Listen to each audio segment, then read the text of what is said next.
ప్రభు నామంలో ప్రియులైన సహోదర సహోదరులకు ప్రభును రక్షకుడైన యేసుక్రీస్తు వారి ఉన్నత నామంలో శుభాలు వందనాలు తెలియచేస్తూ ఉన్నాను. ఈ 2 దినాల ప్రత్యేక కూడికల్లో ఇది మొదటి దినం 3వ కూడిక. తమ్ముడు రివ్యూ చేసినట్లుగా ఉదయం ఒక 2 సంగతులు ఈ స్థలంలో వింటూ వచ్చాం. ఆ వాక్య భాగాలు, ఆ వాక్యపు తలంపులు ఆలోచిస్తూ మన ఆధ్యాత్మిక జీవితాలను మెరుగుపరుచుకోవడం మనకంతైనా ఆశీర్వాదకరం. మరి రాత్రి కూడికలో దేవుడు ఇచ్చు ఉజ్జీవానికి అవరోధాలు. దేవుడు ఎప్పుడు తన ప్రజలను ఉజ్జీవపరిచేవాడే. ఆయన ఉజ్జీవపరిస్తే ఆ ఉజ్జీవ స్థితిని ఉంచుకోలేక మనమే నిర్జీవ స్థితికి వెళ్ళిపోతూ ఉంటాం. ప్రస్తుతం క్రైస్తవ సంఘం యొక్క అధోగతి అదే. ఉజ్జీవ స్థితిని వదులుకొని నిర్జీవ స్థితికి వెళ్ళి ప్రభు మీదున్న మొదటి ప్రేమను వదులుకొని లోకముతో రాజీ పడిపోయి దుర్బోధలకు, చెడ్డ జీవితానికి తావిచ్చి పేరుకు జీవిస్తూ ఉన్నట్టుగా కనబడి మృతకరమైన పరిస్థితిలో ఉండి చివరికి వెచ్చగానైనా చల్లగానైనా ఉండక నిలువెచ్చని స్థితిలోకి వెళ్ళిపోయిన దుస్థితిలో నేటి క్రైస్తవ సంఘం ఉంది. ఏ ప్రాంతంలోనైనా, ఏ దేశంలోనైనా, ఏ రాష్ట్రంలోనైనా ఇలాంటి పరిస్థితులు మనకు కనబడుతూ ఉండగా దేవుని వాక్య వెలుగులో మరోసారి మనం మన వ్యక్తిగత ఆధ్యాత్మిక జీవితాలను ఉజ్జీవ స్థితిలో ఉంచుకోవడం అది ఎంతైనా అత్యవసరం అన్న రోజుల్లో మనమున్నాం. ప్రభు ఈ తలంపులు మీతో పంచుకునేందుకు ఎందుకో ఆయన నాకు ఇచ్చిన ఈ నడిపింపులో ఈ సంగతులు మీతో పంచుకుంటా ఉన్నాను. మంచిది. ఈ 3వ సందేశం విన్న తర్వాత మరి మనం 8 లోపే మొదలు పెట్టుకున్నాం కనుక 9, 9:10 ముగిస్తే కొద్ది నిమిషాలు మౌనంగా ప్రార్థన చేసుకుంటూ మరి స్థలంలో కూర్చొని ఒక మంచి ఆలోచనతో, తీర్మానంతో, పరివర్తనతో ఈ స్థలం నుంచి వెళ్ళే ప్రయత్నం చేద్దాం. మంచిది. వాక్యాన్ని చదువుకుందాం. కీర్తనల గ్రంథం నుంచి 85వ కీర్తన 6వ వచనం. ఈ ఉజ్జీవ ప్రార్థనా వచనాన్ని అందరం కలిసి చదువుదాం. నాతో కలిసి చదవండి. 85వ కీర్తన 6వ వచనం. నీ ప్రజలు నీ యందు సంతోషించున్నట్లు నీవు మరలా మమ్మను బ్రతికించవా. మరోసారి చదువుదాం. నీ ప్రజలు నీ యందు సంతోషించున్నట్లు నీవు మరలా మమ్మను బ్రతికించవా. మరో స్థలంలో మరొక వచనాన్ని చదువుదాం. యోవేలు గ్రంథం 2వ అధ్యాయం 23వ వచనం మనందరం కలిసి చదువుదాం. సియోను జనులారా, తెరవలేదా? ఇంకా తెరవండి అమ్మా. యోవేలు గ్రంథం 2వ అధ్యాయం 23వ వచనం. సియోను జనులారా, ఉత్సహించి మీ దేవుడైన యెహోవా యందు సంతోషించుడి. తన నీతిని బట్టి ఆయన తొలకరి వర్షమును మీకు అనుగ్రహించును. వాన కురిపించి పూర్వముందు వలె తొలకరి వర్షమును, కడవరి వర్షమును మీకు అనుగ్రహించును.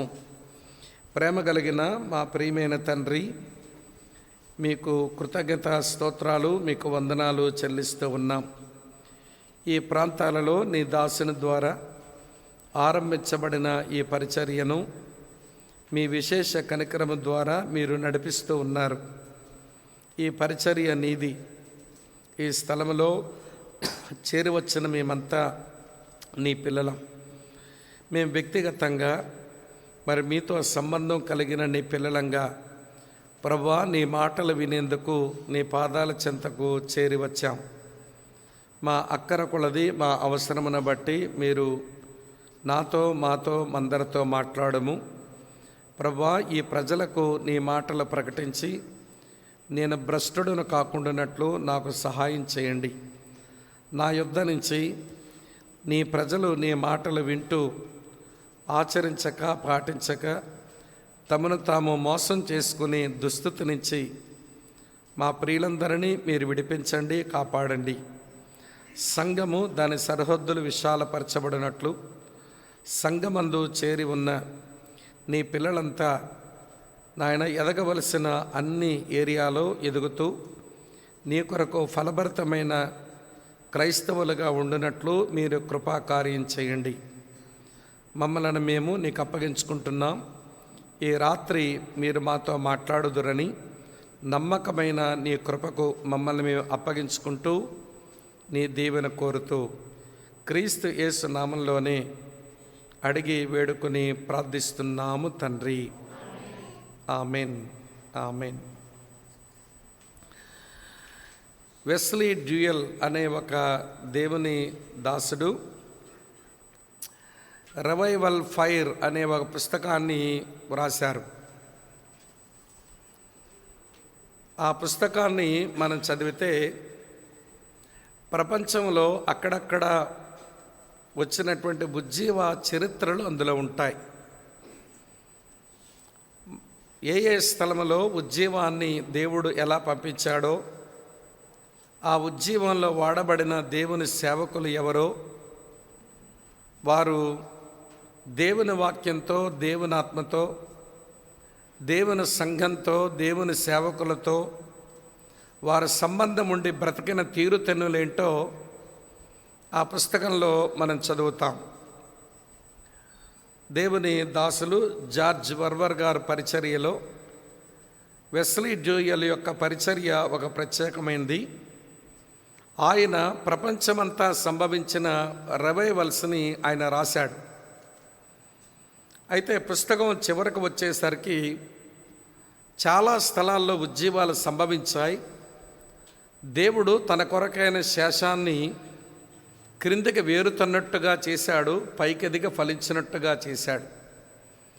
కానీ ఆ ఫలములు ఎంతో కాలం నిలబడలేదు. అది విచారకరమైన విషయం. దేవుడు తన శేషాన్ని ఉజ్జీవపరిచి వాడుకుంటూ ఉంటాడు. కానీ ఫలించవలసిన సమయంలో ఫలించి అది కొనసాగించబడే దగ్గరే చాలా తప్పిదాలు జరిగినాయి అన్నది దేవుని సేవకుని యొక్క ముగింపు ఆలోచన. అది చూస్తూ ఉన్నప్పుడు నాకేమర్థమైందనంటే, నిర్జీవ స్థితికి, నిస్సార స్థితికి, నిర్వీర్యమైపోతున్న తన ప్రజలను దేవుడు ఉజ్జీవపరిచి వాడుకునేవాడే.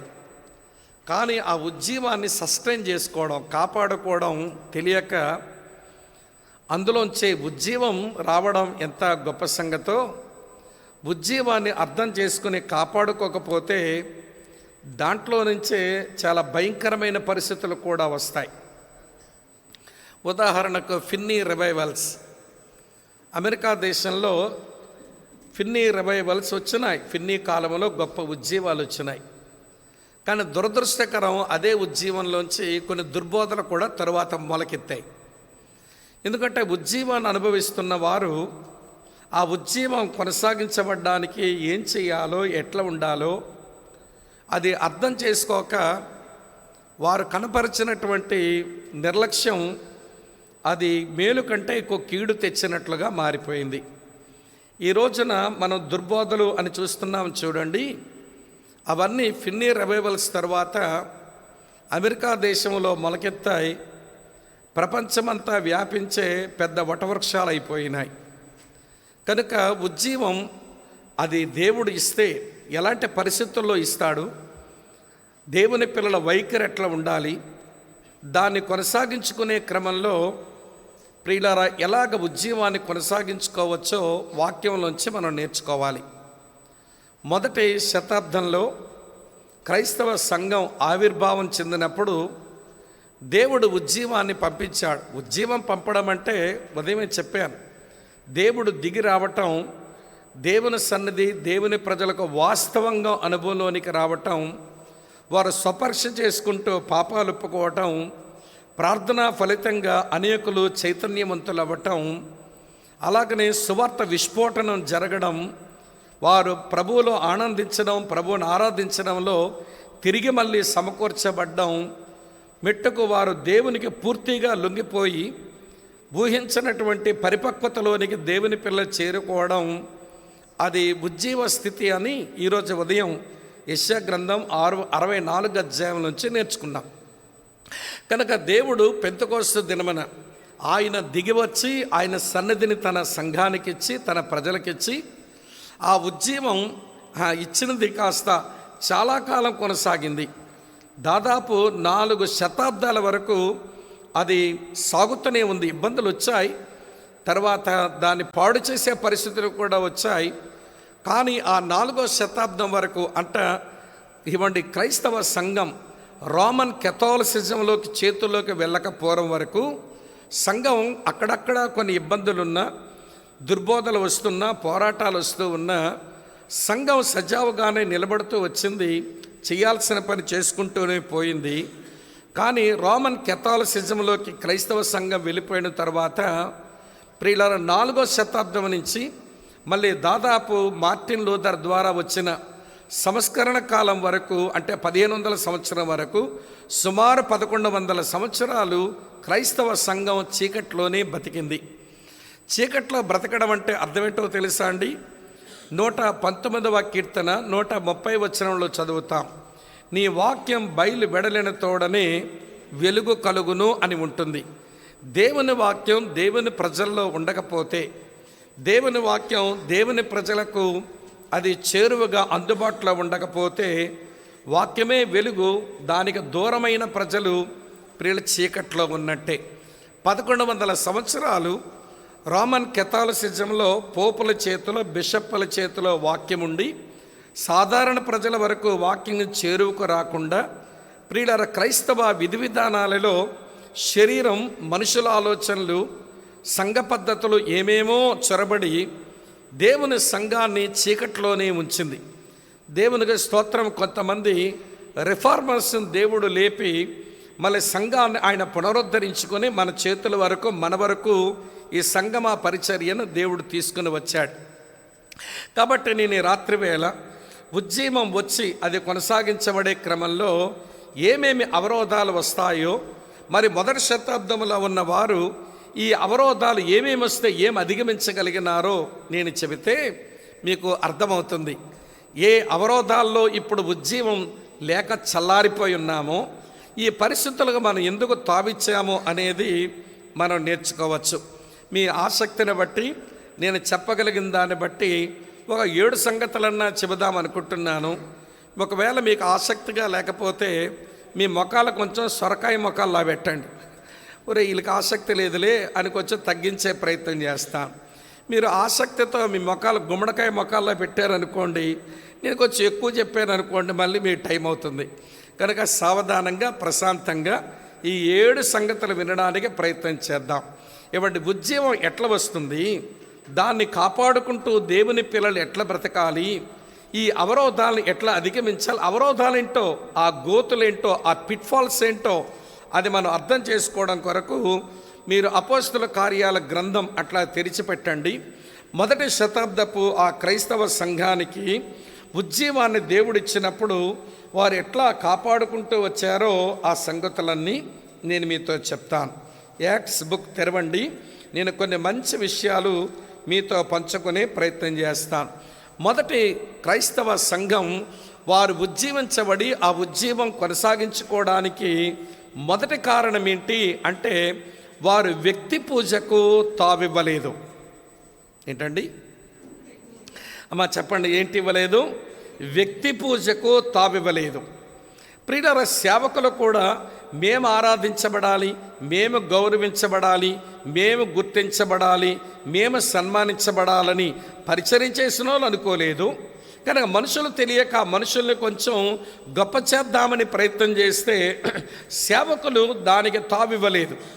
దేవుడు చేసిన కార్యం దేవుడే గణపరచబడాలి, అంతేగాని మనుషులు గణపరచబడితే, మనుషులు గొప్ప చేయబడితే దేవుని ఆత్మకార్యం మిస్ అవుతామని ఆనాటి క్రైస్తవ పెద్దలకు బాగా తెలిసింది. దురదృష్టకరం ఏంటనంటే ఈనాటి క్రైస్తవ సంఘాలలో వ్యక్తి పూజలు ఎక్కువైపోయినాయి. నేను మీకు అర్థమయ్యేలా చెప్తాను. ఈ రోజున వ్యక్తి పూజలు అధికమైన కారణం చేతనే దేవుడు గొప్ప చేయబడకపోవడాన్ని బట్టి, మనుషులు గొప్ప చేయబడుతున్న దాన్ని బట్టి దేవుని ఆత్మ కార్యాలు దేవుని సంఘములో అవి కనబడలేనటువంటి ఒక దుస్థితికి మనం చేరుకుంటున్నాం. ఇలా చెప్తాను వినండి. వ్యక్తులను మనం ప్రేమించి గౌరవిద్దాం, కానీ వాళ్ళు ఆరాధించబడే వాళ్ళు కాదు. వాళ్ళు మనలాంటి మనుషులే. వాళ్ళ వలన దేవుడు ఏదైనా చెయ్యొచ్చు, వాళ్ళని వాడుకోవచ్చు. అయినంత మాత్రాన వాళ్ళ దేవునితో సమానమో కాదు, వాళ్ళేమి దేవుళ్ళు కాదు. వింటున్నారా ఈ మాట? మనం గౌరవిద్దాం, దేవుడు వాడుకున్నాడు వాళ్ళని, ప్రైజ్ ద లార్డ్, సంతోషం. అంతేగాని వాళ్ళని దేవునితో సమానం చేసే ప్రయత్నం చేయకూడదు, దేవుని కంటే వాళ్ళని గొప్ప చేయకూడదు. వినండి, ఇప్పుడు మీకు వివరాలు చూపిస్తాను. ప్రియులారా, ఆ రోజున ఆది అపోస్తుల కాలంలో ఉన్న సంఘ పెద్దలు, ఆనాటి సంఘం వ్యక్తి పూజకు వారు తావివ్వలేదండి. అందుకనే రివైవల్ నిలిచింది. ఆ రోజుల్లో ఒక 400 సంవత్సరాల వరకు ఆ ఉజ్జీవ పవనాలు అలాగా విసిరాయి లోకం మీదకి. ఈ రోజున ఉజ్జీవించబడ్డాం అనుకుంటూనే అక్కడతోనే ఆగిపోయాం. ఆ ఉజ్జీవం వ్యాపించడం లేదు. కారణం ఏంటంటే వ్యక్తి పూజలు మొదలైన ఈ రోజున క్రైస్తవుల దగ్గర. ఉదాహరిస్తాను వినండి. అపోస్తుల కార్యానికి రండి, 3వ అధ్యాయం నేను జ్ఞాపకం చేస్తాను. అపోస్తుల కార్యాలు 3వ అధ్యాయం. పేతురు యోహానులు ప్రియులారా వారు దేవాలయంలోకి వచ్చారు ప్రార్థించుకోవడానికి. ఆ దేవాలయం బయట మనకు ఎరుగుదాం, పుట్టింది మొదలుకొని కుంటివాడొకడున్నాడు. సరే, పేతురు యోహానుల పరిచర్యలో ప్రియుల వాడు నడుస్తూ దేవుని స్తుతిస్తూ శృంగారమైన దేవాలయంలోకి వెళ్ళిపోయినాడు. అంటే పేతురు యోహానుల పరిచర్యలో పుట్టి నుంచి కుంటివాడైన వాడు స్వస్థత నుండి వాడు దేవాలయంలోనికి ప్రియులార వారు వెళ్ళిపోవడాన్ని మన అపోస్తల కార్యం 3వ అధ్యాయం ప్రియులార 7-8 వచనాలు మనం చదువుతాం. సో దేవుని కార్యం జరిగింది, దేవుని ఆత్మకార్యం జరిగింది. ఇప్పుడు అక్కడున్న ప్రజలందరూ కూడా వారు చాలా ఆశ్చర్యపోయి, వింటున్నారా, పేతురు యోహాను దగ్గరికి వచ్చేస్తున్నారట. ఆ రోజున పేతురు అన్న మాట ఒకసారి చదువుతాను చూడండి. అపోస్తల కార్యం 3వ అధ్యాయం 12వ వచనం. పేతురు దీన్ని చూచి ప్రజలతో ఇట్లనేను, ప్రజలు గుంపులు గుంపులుగా తన దగ్గరకు వచ్చేసారు. పేతురు అంటున్నాడు, దీన్ని చూచి ప్రజలతో అతను ఇట్లన్నాడు, ఇశ్రాయేలీయులారా, మీరు వీని విషయం ఎందుకు ఆశ్చర్యపడుచున్నారు? మా సొంత శక్తి చేతనైనను మా భక్తి చేతనైనను నడవను వీనికి బలమిచ్చినట్టు మీరెందుకు మా తట్టు తేరి చూస్తున్నారు? మా సొంత భక్తి, మా సొంత శక్తి చేత వీడికేదో నడవడానికి మేము సామర్థ్యం ఇచ్చినట్లు మీరెందుకు మా తట్టు తేరి చూస్తున్నారు?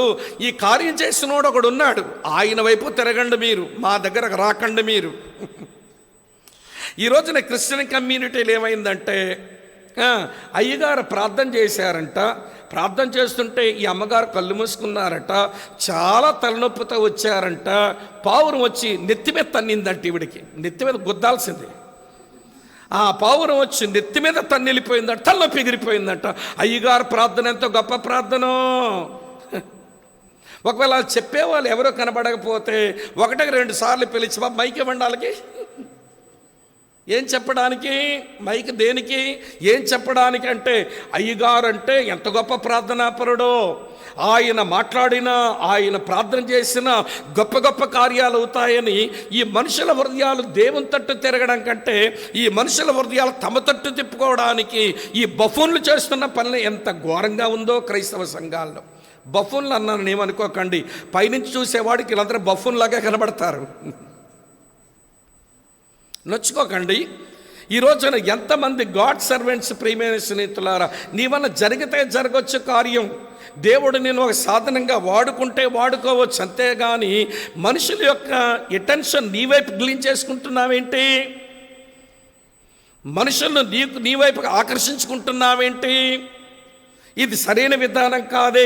ఈ రోజున క్రైస్తవ సంఘాలలో ఉజ్జీవం వచ్చి అది కొనసాగించబడకపోవడానికి కారణం ఏంటనంటే, ఈ సేవలో ఉండేటువంటి వాళ్ళు వ్యక్తి పూజకు తలుపులు తెరుస్తున్నారు. ఈ అమాయకులైన క్రైస్తవ జనాంగం అరే ఆ మనిషిని దేవుడు వాడుకున్నాడు, దేవునికి స్తోత్రం అయ్యా నీకు కూడా వందనాలు అని చెప్పి ఆగకుండా ఆ మనిషిని దేవునితో సమానం చేస్తున్నారు. ఆ మనిషిని వారు హృదయాల్లో పూజించేస్తున్నారు. వినండి ప్రియులారా, నాకు పేతురు యోహాను ఎంతనిచ్చారంటే, మరి మా వైపు ఎందుకురా మీరు తేరి చూస్తున్నారు? మా సొంత శక్తా, మా సొంత భక్తా, దానివల్ల వీడికి నడవడానికి శక్తి ఇచ్చామా? చేసింది ఆ గొప్ప దేవుడు, ఆయన తట్టు తిరగండి, మా దగ్గరకు రాకండి అన్నారు. దీనికి ఉల్టా అయిపోయింది ఈనాటి తరం. ఈ నాటి క్రైస్తవ తరం ఎట్లయిపోయిందనంటే, దేవుడు ఒకడున్నాడు, ఆయన కార్యాలు చేశాడు అనేది ఇప్పుడు పట్టింపే లేదు. మీరు మా దగ్గర రండి, మా వలన జరుగుతాయి. అరే వినండి ప్రియ, ఎంత దురదృష్టకరమైన పరిస్థితికి వచ్చిందండి క్రైస్తవ సంఘం. పిలిచిన వాళ్ళు కూడా అలాగే పిలుస్తున్నారు, పోయిన మంద కూడా అట్లనే పోతున్నారు. పోయిన మంద అంటే మీరే, ఎవరు అనుకోకండి. పోతున్నారుగా మంద. అయ్యగారు ఆయన ప్రార్థన చేస్తే తలకాయ నొప్పి తగ్గింది, ఆయన ప్రార్థన చేస్తే ముక్కుసీముడు ఆగిపోయిందంట. ముక్కుసీముడు ఆగిపోవడానికి పెద్ద కష్టపడక్కల, మందులు వేసుకుంటే 7 రోజుల్లో పోద్ది, మందులు వేసుకోకపోతే 10 రోజుల్లో పోద్ది. మీకు అర్థం కాల? మందులు వేసుకుంటే 8 రోజులు, 7 రోజులు, మందులు వేసుకోకపోతే 8 రోజులు, వారం రోజులు. నీ శరీరంలో ఇన్ఫెక్షన్ కొంచెం ముక్కులోంచి వస్తుంది, రాని రాదా, దానికి అయ్యగారు ప్రార్థన చేయగా ముక్కు దెబ్బడేసి జలుబు చేసి తగ్గిపోయిందండి. అది పెద్ద సాక్ష్యం, వాళ్ళ కాడు సాక్ష్యం. ఎట్లయినా అయ్యగారిని గొప్ప చెయ్యాలి మైకులు తీసుకొని. వీళ్ళు కూడా మైకులు ఇచ్చి వీళ్ళు గొప్ప చేయబడ్డారు. ఈరోజు క్రైస్తవ సంఘం ఇంత నిర్జీవ స్థితికి ఎందుకు పోయిందంటే, వ్యక్తి పూజ మొదలైపోయిందండి. మరొక ఉదాహరణ చెప్తాను రండి. అపోస్తుల కార్యం 10వ అధ్యాయానికి రండి. అపోస్తుల కార్యాలు 10వ అధ్యాయం నేను చదువుతున్నాను చూడండి, 25వ వచనం. పేతురు లోపలికి రాగా, ప్రతి వచనం మీరు చూడాలి, రాసుకోవాలని నా మనవి. మళ్ళీ మీరు ధ్యానం చేస్తే బాగుంటుంది.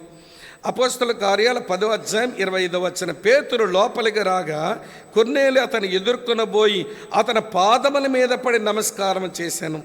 అందుకు పేతురు, నీవు లేచి నిలువము, నేను కూడా నరుడనే అని చెప్పి అతను లేవనెత్తి, ఒరే దేవుడు నీకు చూపించి నన్ను మీ ఇంటికి పిలిపించుకోమన్నాడు, మీ వాళ్ళు వచ్చారు, నాకో దేవుడు ఆ సంగతి చెప్పాడు, నేను కూడా రాగలిగినాను, నువ్వేంటే నా పాదాల మీద పడి నమస్కారం చేస్తావు? నేను కూడా నీలాంటి నరుడనే, నన్ను ఆరాధించొద్దు, నన్ను పూజించొద్దులే. అరే పేతురు లాంటోడు అలాగంటే, ఈ మధ్యన కొంతమంది అయ్యగారులు ఉంటారు, అడుగేస్తే అడుగు కింద ఒక పువ్వు ఉండాలి, అడుగేస్తే అడుగు కింద ఒక ఆకు ఉండాలి. ఆకుల మీద నడుస్తారు, పువ్వుల మీద నడుస్తారు. మరికెంత భయంకరమైన కర్మ అంటే, విశ్వాసులు చేతులు పెడుతుంటే దాని మీద అడుగులు వేసుకుని పోతున్నారు అయ్యగారులు. విశ్వాసులు చేతులు పెడుతున్నారంటే, అయ్యగారు నడిచేస్తుంటే ఆ కార్పెట్ మీద చేతులు పెడుతూ ఒక్కొక్క చెయ్యి మీద అడుగేసుకుంటూ నడిచొస్తున్నాడు అయ్యగారు. ఎవరిచ్చారండి వీళ్ళకి అధికారం? వీళ్ళు కాదు క్రైస్తవ సంఘాలు నిర్జీవం అయిపోవడానికి కారణం. చేతులు పెట్టినోళ్ళది నేరమే నడిపించడానికి, ఆకులు పెట్టినోళ్ళది నేరమే ఇవ్వండి క్రైస్తవ సంఘం పాడవడానికి, అలాగనే ఇవ్వండి వాళ్ళు పువ్వులు పెట్టినోళ్ళది కూడా నేరమే. అరే అతనికి అంత పూజలేంటి, అతనికి అంత పురస్కారాలేంటి, అతడేమైనా ఆరాధ్య దైవంగా చేసేయడమేంటి? అసలు వీళ్ళు నమ్మిన దేవుడు ఎవరో వీళ్ళకి అర్థమైందా? ఆయనకు చెందవలసిన మహిమను దేనికి చెందనిచ్చేవాడు కాదు, ఆయన రోషమున్న దేవుడు నిశ్చయ గ్రంథంలో చదువుతాము. మరి మనిషి కంటే మన మహిమనిస్తున్నాం, ఈ మట్టిగట్టాన్నింటి దేవునితో సమానంగా చేస్తున్నాం. వింటున్నారా లేదా? అమ్మ అర్థమవుతుందా? మీరు మా తట్టెందుకు తేరు చూస్తున్నారు? మేము మీలాంటి వాళ్ళమే. నువ్వు నా పాదాల మీద పడిన దండం పెడుతున్నావు, నేను నీలాంటి వాడని. ఇంకొక ఉదాహరణ ఇస్తాను రండి. అదే అపోస్తుల కార్యాలు 14వ అధ్యాయానికి రండి. పౌలు బర్నబాలు లుస్త్రా అనే ఊరికి వెళ్ళారు. లుస్త్రా అనే ఊరికి వెళ్తే అక్కడ బలహీనమైన పాదాలు కలిగిన వాడు ఒకడు ఉంటే, పౌలు బర్నబాల పరిచర్యలో వాడు నడవగలిగాడు. మొత్తం ఊరోళ్ళంతా వచ్చారండి. ఏమంటే ఆ బలహీనమైన పాదాలు కలిగిన వాడు బాగుపడితేను ఊరు వాళ్ళంతా వచ్చారు. వచ్చి పౌలు బర్నబాల పేర్లు మార్చేశారు. బర్నబాకేమో ద్యుపతి అని పేరు పెట్టేశారు, పౌలుకేమో హెర్మే అని పేరు పెట్టేశారు. మొత్తానికి పూజారులు వచ్చి ఎడ్లను పూలదండలను పట్టుకుని వచ్చేసారు. పూలదండలు వేసేద్దామనుకున్నారు, ఎడ్లను వీళ్ళిద్దరే బలిద్దామనుకున్నారు. ఆ రోజున పౌలు బర్నబాలు చేసిన పని చూడండి. ఇలాంటి సేవకులు కనబడుతున్నారా ఈనాటి క్రైస్తవ్యంలో అనిపిస్తుంది. దండలు వేస్తుంటే తలకోయించి వేయించుకోవడమే వచ్చు మనకి. పూలదండలు అమ్మ వింటున్నారా, బొకేలు, మొత్తానికి దండలు వేస్తే వేయించుకోవడం వచ్చింది. కానీ అమ్మ వింటున్నారా, వీళ్ళకి దండలు తెచ్చారు, వీళ్ళు బలర్పిద్దామని దూడలు కూడా తెచ్చారు. ఆ రోజున పౌలు బర్నబాలు చేసిన పని చూడండి, చూపిస్తాను. 15వ వచనం ఇలా ఉంది. అపోస్తల కార్యాలు 14:15. అయ్యలారా, మీరు ఎందుకు ఇలా చేస్తున్నారు? మేము కూడా మీ స్వభావం వంటి స్వభావం గల నరులమే. మీరు వ్యర్థమైన వాటిని విడిచిపెట్టి ఆకాశమును, భూమిని, సముద్రమును, వాటిలో ఉన్న సమస్తాన్ని సృష్టించిన జీవం గల దేవుని వైపు తిరగవలనని మీకు సువార్తను మేము ప్రకటిస్తున్నాము అన్నారు. ప్రియులారా, మీరు 14వ వచనం కానీ చదివితే, మీ దండలు ఎందుకు తెచ్చారా బాబు, ఈ జంతువులు ఎందుకు తెచ్చారా బాబు అని వాళ్ళ మీద ఉన్న వస్త్రాలు ఎట్లా చింపేసుకుంటున్నారండి. మమ్మల్ని ఏంటి దేవుని స్థానంలో పెడుతున్నారు మీరు? మేమైనా దేవుళ్ళమా? మాకు దేవుని చోట్ల ఎందుకు పెడుతున్నారు అని వస్త్రాలు చింపుకొని, అయ్యలారా మీరు ఎందుకు ఇలా చేస్తున్నారు? మేమును మీలాంటి స్వభావం గల నరులమే, మమ్మల్ని ఎందుకు మీరు పూజిస్తున్నారని గుడ్డ ముక్కలు చింపుకొని అరుస్తున్నారండి. అలాంటి పౌలు బర్నబాలు ఎక్కడ కనబడుతున్నారు ఈ రోజున? అమ్మా వింటున్నారా? పూలదండల మెడ నుంచి వేయించుకున్నవమే కనబడుతున్నారు అయ్యగారులు ఈ రోజున. ఏదైనా వాళ్ళకి అర్పిస్తుంటే భలే సంతోషంతో భుజాలు గజాలు చేసుకొని మొత్తానికి అమ్మ వింటున్న బూరిలాగా ఊరిపోతే అయ్యగారు, అబ్బా ఏమి సన్మానించినారో నన్ను. పోయిందో అప్పుడే నీ సేవకుని బతుకు, నీ సేవా బతుకు అప్పుడే బద్నామైపోయింది, పాడైపోయింది. అమ్మ వింటున్నారా మీరంతా? ఏమంటే ఆ రోజున ఉజ్జీవాన్ని దేవుడు పంపడానికి, ఆ ఉజ్జీవం కొనసాగించబడ్డానికి కారణం ఏంటనంటే వాళ్ళు వ్యక్తి పూజకు తావివ్వలేదు, వ్యక్తి పూజకు దారివ్వలేదండి. వాళ్ళు కాపాడుకున్నారు. దేవుడు పంపించిన ఉజ్జీవం మీద నిలిచినట్లుగా వాళ్ళొక వ్యక్తిని పూజించి దేవుని స్థానంలోకి తీసుకెళ్లకుండా కాపాడుకున్నారండి ఉజ్జీవాన్ని. నాకు యోసేపు అన్నమాట బాగా నచ్చుద్ది. యోసేపు ముందుకు అన్నదమ్ములంతా వచ్చారు. వింటున్నారా లేదా మీరు? పాత నిబంధనోడికి ఆ స్పృహ ఉందండి, నాకు అదే అర్థం అవ్వదు. ఈ కొత్త నిబంధన నుండి మనకెందుకు బుర్రలేదో నాకు అర్థం కాదు. కానీ ఆ పాత నిబంధనలో ఉన్న యోసేపుకే వింటున్నారా ఎంత పరిజ్ఞానం ఉందనంటే, అన్నదమ్ములంతా వచ్చారు. నాయన చచ్చిపోయినాడు, యాకోబు చనిపోయినాడు, అన్నదమ్ములంతా వచ్చారు.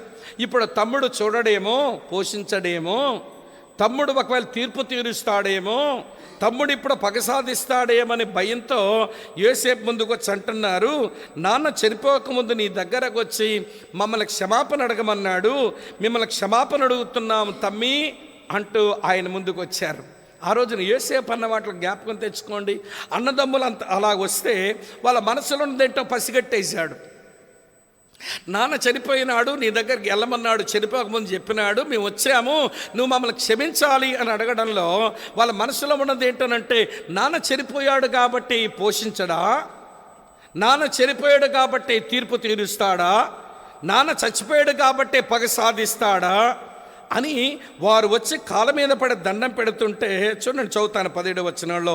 నీ తండ్రి తాను చావక మునుపు ఆజ్ఞాపించింది ఏమనగా, మీరు యోసేపుతో నీ సహోదరులు నీకు కీడు చేశారు గనక దయచేసి వారి అపరాధములను వారి పాపములను క్షమించమని అతనితో చెప్పండి అన్నాడు. కాబట్టి దయచేసి నీ తండ్రి దేవుని దాసుల అపరాధమును క్షమించమనేది. వారు యోసేపుతో ఇలా మాట్లాడుచుండగా యోసేపు ఏడుస్తున్నాడు. ఏడుస్తే ఏమన్నాడు చూడండి. తర్వాత మరియు అతని సహోదరులు పోయి అతని సాగిలపడ్డారు. సాగిలపడిన తర్వాత, ఇదిగో నీకు దాసులమని చెప్పగా యోసేపు భయపడకుడి, నేను దేవుని స్థానములో ఉన్నానా? వరి అన్నయ్యలు నన్ను దేవుని చోట్లో తోసేస్తున్నానంట్రా, నేను దేవుని స్థానములో ఉన్నానా? దేవుడు కదా పోషించేవాడు, దేవుడు కదా తీర్పు తెచ్చేవాడు, దేవుడు కదా పగ సాధించేవాడు. నేనేదో పగ సాధిస్తానని, నేనేదో తీర్పు తీరుస్తానని, నేనేదో పోషించనని మీరు నన్ను దేవుని చోట్లో తోసి దేవుని చేస్తున్నారంటా మీరని భయపడి, ప్రియులారా వినండి, మీరేం భయపడొద్దని బాధపడుతూ చెప్తున్నాడండి. పాత నిబంధన భక్తులకు ఉంది ఆ స్పృహ, నూతన నిబంధన సేవకులకు లేకపోవడం దురదృష్టకరం. ఏ రోజునైతే వ్యక్తి పూజ మొదలయ్యిందో, అది వినండి, ఏ ఊరన్నా కావచ్చు, ఏ ప్రాంతమైనా కావచ్చు, ఏ సంఘాలైనా కావచ్చు, ఎవరికి నా సంఘమే కావచ్చు, నేను నడిపిస్తున్న దేవుడు నాకు అప్పగించిన సంఘమే కావచ్చు, నా పరిచర్యలో నేను దేవుని చోట్లోనికి వెళ్ళానా, అక్కడ ఉజ్జీవం ఉండదు. వ్యక్తి పూజకు దేవుడు ఇష్టపడలేడు. తను చెందవలసిన మహిమను వేరొక వ్యక్తికి ఆయన రానియడు. అమ్మ, అర్థమవుతుందా? ఏం చెప్పాడండి పేతురు? ఏమంటున్నాడు? ఏదో మాతట్టు చూస్తున్నారండి, మా శక్తి మా భక్తి అనుకుంటారేంటి మీరు? అయ్యో, నా పాదాల మీద పడి నాకు దండం పెడతావేంటి? నేను నీలాంటి నరుడిని. పౌలు బర్నబాలు అంటున్నారు, అయ్యే అదేంట్రా బాబు, మమ్మల్ని మాకు పూజ చేయడానికి వచ్చారు, మేము మీలాంటి నరులమే అని బట్టలు చింపుకొని మమ్మల్ని దేవుని చోట్లో పెట్టొద్దని అంతఃస్పృహ కలిగి ఉంటే ఈనాటి సేవకులు దేవుని చోట్లోకి వెళ్ళి కూర్చుంటున్నారు. మీరేమనుకోకపోతే చెప్పను ఒక మాట, దేవుని చోటును కోరుకునేది సృష్టిలో ఒకడే ఉన్నాడు. ఇలాంటి బాగా తెలుసు. మరి దేవుని చోటుకు పోతామనుకుని ప్రయత్నం చేసినంతా ఏమండి, వాడు అనుచరులా వాడు సేవకులా? అలాగన్నామంటే చాలామంది కోపం వస్తుంది. అతగాడి బిడ్డలా అతగాడి సేవకులా దేవుని స్థానంలోకి వెళ్ళి కూర్చుందామని ప్రయత్నం చేస్తున్నారు. వాళ్ళు పూజించబడదామని అనుకుంటున్నారు. వీళ్ళు ఎవరి సేవకులు అన్నది ఒక గంభీరమైన ప్రశ్న. అయితే ఒక విషయం చెప్తాను బ్యాలెన్స్డ్గా ఉండడానికి. వింటున్నారా లేదా? ఏమంటే వ్యక్తి పూజ చేసే అలవాట్లు ఎంత భక్తిలో ఎదిగినా వచ్చేస్తూ ఉంటుంది. ఎందుకనంటే కనబడుతున్న ఏమంటే మనిషి మీద ఏమంటే సన్మానం మనకి పెరిగిపోతుందిగా. కనబడని దేవుని మీద ఉన్న పూజ కంటే కనబడే ఒక ఆబ్జెక్టును త్వరగా పూజించాలనిపిస్తుంది. నేను బాగా ఎదిగిన ఒక ఆయన గురించి చెప్తాను చూడండి. ప్రకటన గ్రంథం 19వ అధ్యాయంలో 10వ వచనం ఇలా ఉంది. అందుకు నేను, యోహాను అపోస్తలుడు, యేసు ప్రభు రొమ్మును ఆనుకున్నవాడు, యేసుతో బాగా ప్రేమించబడినవాడు, యేసును బాగా ప్రేమించినవాడు, అందుకు నేను అతని నమస్కారం చేయుటకై అతని పాదముల ఎదుట సాగిలపడగా అతడు, వద్దు సుమీ, నేనును నీతోనూ యేసును కూర్చొని సాక్ష్యం చెప్పు, నీ సహోదరులతోనూ సహదాసుడును దేవునికే నమస్కారం చెయ్యము. యేసును కూర్చొని సాక్ష్యం ప్రవచన సారమని నాతో చెప్పాను. అయ్యో, అపోస్తలుడైన యోహాను లాంటి వాడు 3.5 సంవత్సరాలు ప్రభుతున్నవాడు ఈ పాడు పని చేస్తున్నాడేంటి? సరే, చేశాడు. ఏమండి, అవతల వ్యక్తి చెప్పాడు, నువ్వు నన్ను దండం పెట్టకూడదు, నీవు నన్ను ఆరాధించకూడదు అన్నాడు. వింటున్నారా లేదా మీరు? అయితే ఇదే అపోస్తలుడైన యోహాను ఇలాంటి పరిస్థితి మరొకసారి తెచ్చేసుకున్నాడు తన జీవితంలో. చదువుతున్నాను చూడండి, 22వ అధ్యాయం 8వ వచనంలో, ప్రకటన గ్రంథం 22వ అధ్యాయం 8వ వచనంలో, యోహానను నేను ఈ సంగతులు వినినవాడను చూచినవాడను. నేను విని చూచినప్పుడు వాటి నాకు చూపుచున్న దూత పాదం మీద నమస్కారం చేయటం సాగిలపడగా అతడు, వద్దు సుమీ, నేను నీతోనూ ప్రవక్తలన్నీ సహోదరులతోనూ ఈ గ్రంథమున్న వాక్యములను గైకొన వారితో సహదాసుడును దేవునికే నమస్కారం చేయవలనని చెప్పాను. ఎన్నో పాఠం ఇది ఏమంటే యోహానికి ఇది ఎన్నో పాఠం అమ్మా? దేవునికి స్తోత్రం. ప్రకటన గ్రంథంలో 23 అధ్యాయం లేదు. ఉండుంటే 23 అధ్యాయంలో కూడా దూత ముందు మళ్ళీ సాగిలే పడేవాడేమో. ఇది విశ్వాసుల బలహీనత. కనబడని దేవుణ్ణి సన్మానించి గౌరవించి పూజించడం కంటే కనబడేటువంటి ఒక ఆబ్జెక్ట్ని, ఒక వ్యక్తిని ఊరికే సన్మానించేటువంటి తపన యోహాన్ లాంటివాడికే వచ్చింది. మనకు రావడానికి పెద్ద ఆశ్చర్యపోనక్కర్లేదు.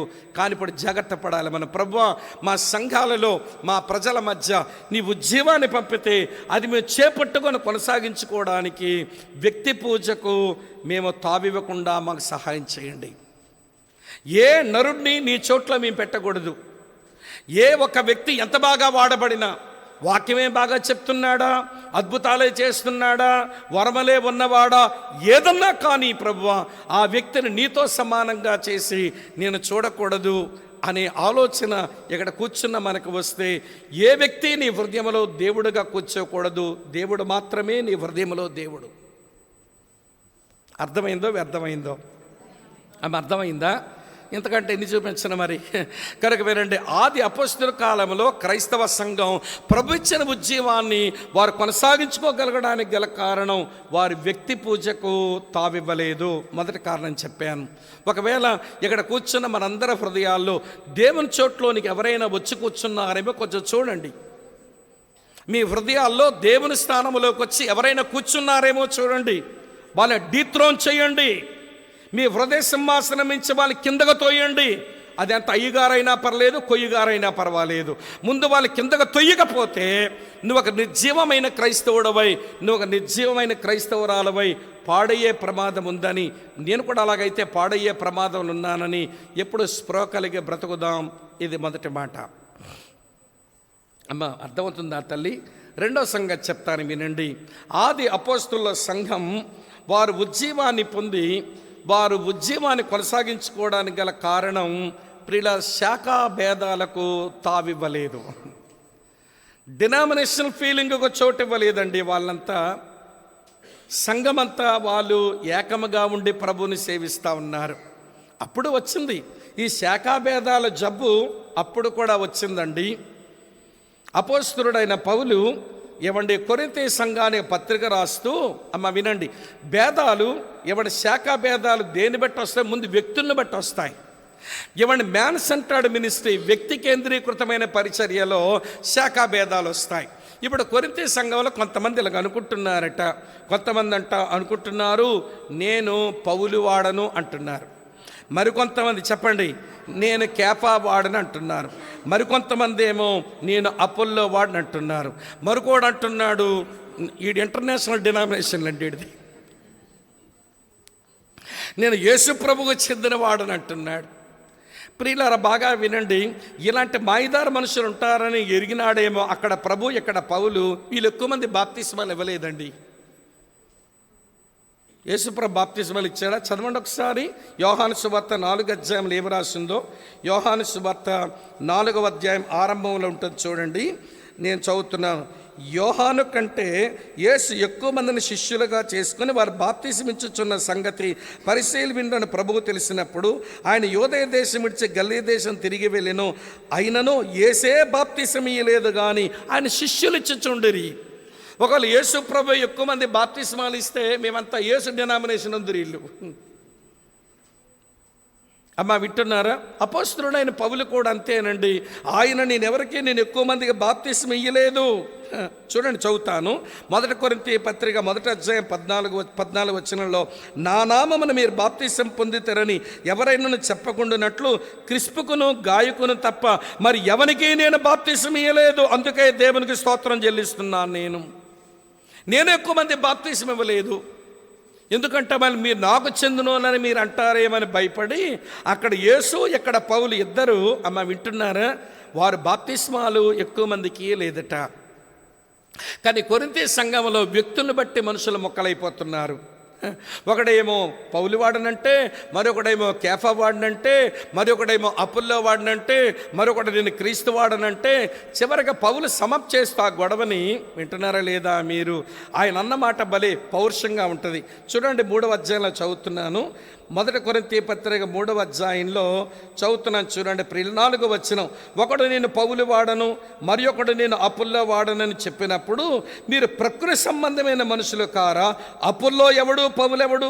పరిచారకులే కదా. మేమేదో గొప్పలు అనుకుంటున్నారు ఏంట్రా బాబు? మమ్మల్ని బట్టి మీరు ఒక సెక్ట్, మీరు ఒక తెగ అనుకుంటున్నారు. ఎందుకురా నాయన? మేమంతా క్రీస్తుకు పరిచారకులము, మేమంతా సువార్తకు పరిచారకులము, మేమంతా సంగమునకు పరిచారకులము, మేమంతా దేవుని పరిచారకులం. మమ్మల్ని బట్టి మొక్కలవుతున్నారేంటి? వినండి ప్రియమైన స్నేహితులారా, ప్రేమతో నేను మీకు మనవి చేస్తున్నాను. ఈ విషయం గమనించండి. వ్యక్తిని బట్టి మొక్కలైపోతాం మనం. అది ఉజ్జీవం చల్లారిపోవడానికి అదే కారణం. వ్యక్తులను బట్టి సంఘాల మొక్కలైన కారణం చేతనే ఇక నిర్జీవ స్థితిలోనికి వెళ్ళి మనల్ని కొట్టుకుంటూ ఉంటే వాడేమో పండగ చేసుకుంటున్నాడు. ఎవరు? మీ మేనమామ. వాడు భలే పబ్బం గడుపుకుంటున్నాడు, మనం కొట్టుకుంటున్నామండి. వింటున్నారా ప్రియమైన స్నేహితులారా? కనుక వినండి, శాఖాభేదాలు ఎందుకు వస్తాయంటే వ్యక్తులను బట్టి వస్తాయి. అందుకనే వ్యక్తి కేంద్రీకృతంగా పరిచర్యను ఆలోచించవద్దు. ఇది మొదటి మాట. రెండో సంగతి, సిద్ధాంతమని బట్టి మొక్కలయ్యే సమస్య ఉంది. ఆది అపోస్తలుల కాలంలో కూడా వచ్చిందండి. ఎర్లీ చర్చిలో కూడా అదే ప్రాబ్లం వచ్చిందండి. సిద్ధాంతమని బట్టి మనుషుల మొక్కలయ్యే పరిస్థితులు, సంఘం మొక్కలయ్యే పరిస్థితి. ఉజ్జీవం చల్లారిపోయే పరిస్థితులు సిద్ధాంతాన్ని బట్టి వచ్చాయి. పౌలు, బర్నబా, పేతురు, యోహానులు వీరు చెప్పే సువార్త ఒకటి, మధ్యలో కొంతమంది వచ్చారు, హే మీరేంటి యేసునందు విశ్వాసం ఉంచే రక్షణ పొందేసినాం అనుకుంటున్నారు? కాదు కాదు, రక్షణ అది కాదు, మేము చెప్తాం వినండి అన్నారు. ఏమన్నారో చెప్తాను చూడండి. 1 కొరింథీ పత్రిక 15వ అధ్యాయం 1వ వచనం. అపోస్తలుల కార్యాలు 15వ అధ్యాయం 1వ వచనం చూడండి. కొందరు యూదయ నుండి వచ్చి, మీరు మోషే నియమించిన ఆచారము చొప్పున సున్నతి పొందితేనే గాని రక్షణ పొందలేరని సహోదరులకు బోధించి, ఆల్రెడీ రక్షించబడిన అంతియోక్యలో ఉన్న సహోదరులకి వీళ్ళు ఏమని చెప్తున్నారంటే, మీరు యేసుప్రభునందు విశ్వాసం ఉంచి మీరు దేవుని కృప చేత రక్షణ పొందేసినాం అనుకుంటున్నారేంటి? అది రక్షణ కాదు. మీరు రక్షించబడాలంటే మోషే నియమించిన ఆచారం చెప్పిన సున్నతి పొందండి. సున్నతి పొందగానే మా మతంలోకి వస్తారు, యోధ మతంలోకి. మా యోధ మతంలోకి వస్తే మీకు రక్షణ దొరుకుద్ది. అంటే రక్షణ ప్రభువు వలన కృపచేత కలిగేదా, లేకపోతే ఒక మతంలోకి వెళ్తే వచ్చేదా? అమ్మా, కృపచేత విశ్వాసం ద్వారా సంక్రమించేది రక్షణ. వీళ్ళు ఏం చెప్తున్నారు అంటే, అమ్మ వింటున్నారా, మీరు ముందు మా మతంలోకి రండి. వినడానికి చాలా బాగుంటుంది. సున్నతి పొందడం అంటే చాలా, మా విశాఖపట్నంలో కొంతమంది సున్నతి పొందుతారు, క్రైస్తవులే. దేనికనంటే జుడాయిజంలోకి వెళ్ళిపోతారంట వీళ్ళు. జుడాయిజం వెళ్ళడం తేలికే, సున్నతి పొందితే ఒక వారం రోజులు సర్జరీ అయ్యాక కొంచెం ఇంట్లో పడి ఉంటావు. తర్వాత నుంచి నువ్వు జ్యూ అయిపోతే నీకు తెలియడం లేదు. యూదులకు దేవుడిచ్చిన ధర్మశాస్త్రంలో 613 ఆజ్ఞలు పాటించి నువ్వు నీతిమంతుడు అవ్వాలి. మీరు విశ్వాసము ద్వారా కృపచేత మీరు నీతిమంతులు అవ్వండిరా బాబు, మీరు ధర్మశాస్త్రం అంతా మీరు నెరవేర్చలేరు అని చెబుతుంటే, వీళ్ళు మా మతంలోకి రండి, సున్నతి పొంది మీరు ధర్మశాస్త్రాన్ని పాటించండి, మీరు నీతిమంతులు అవుతారని చెప్తున్నారు వీళ్ళు. అమ్మ వింటున్నారా మీరంతా? అర్థమవుతుందా? ఇలా చెప్తాను వినండి. ఇది 10 అంతస్తుల బిల్డింగ్ ఒకటి ఉంది. దానికి 613 మెట్లు ఉన్నాయి. ఆ పైన ఏమో మా నాన్నగారు ఉన్నారు. నా కుమారుడు రా నా దగ్గరకు అంటున్నాడు. నాకు వెళ్ళాలని ఉంది, ఆయన నన్ను స్వీకరించే మనసున్నవాడు. సమస్య ఏంటనంటే నాకు అన్ని జబ్బులు ఉన్నాయి. ఇప్పుడు ఈ 10 అంతస్తుల బిల్డింగ్ని 613 మెట్లకి ఎప్పుడు పోతానో మధ్యలో అక్కడ సస్తాను నేను. షుగర్ ఉంది, బీపీ ఉంది, ఇంకా చెప్పండి ఇంకేం జబ్బులు ఉంటాయి చెప్పండి నాకు. థైరాయిడ్ ఉంది, నాకు లేదమ్మా తల్లి, అనుకుందాం లేండి. థైరాయిడ్ ఉంది చెప్పండి.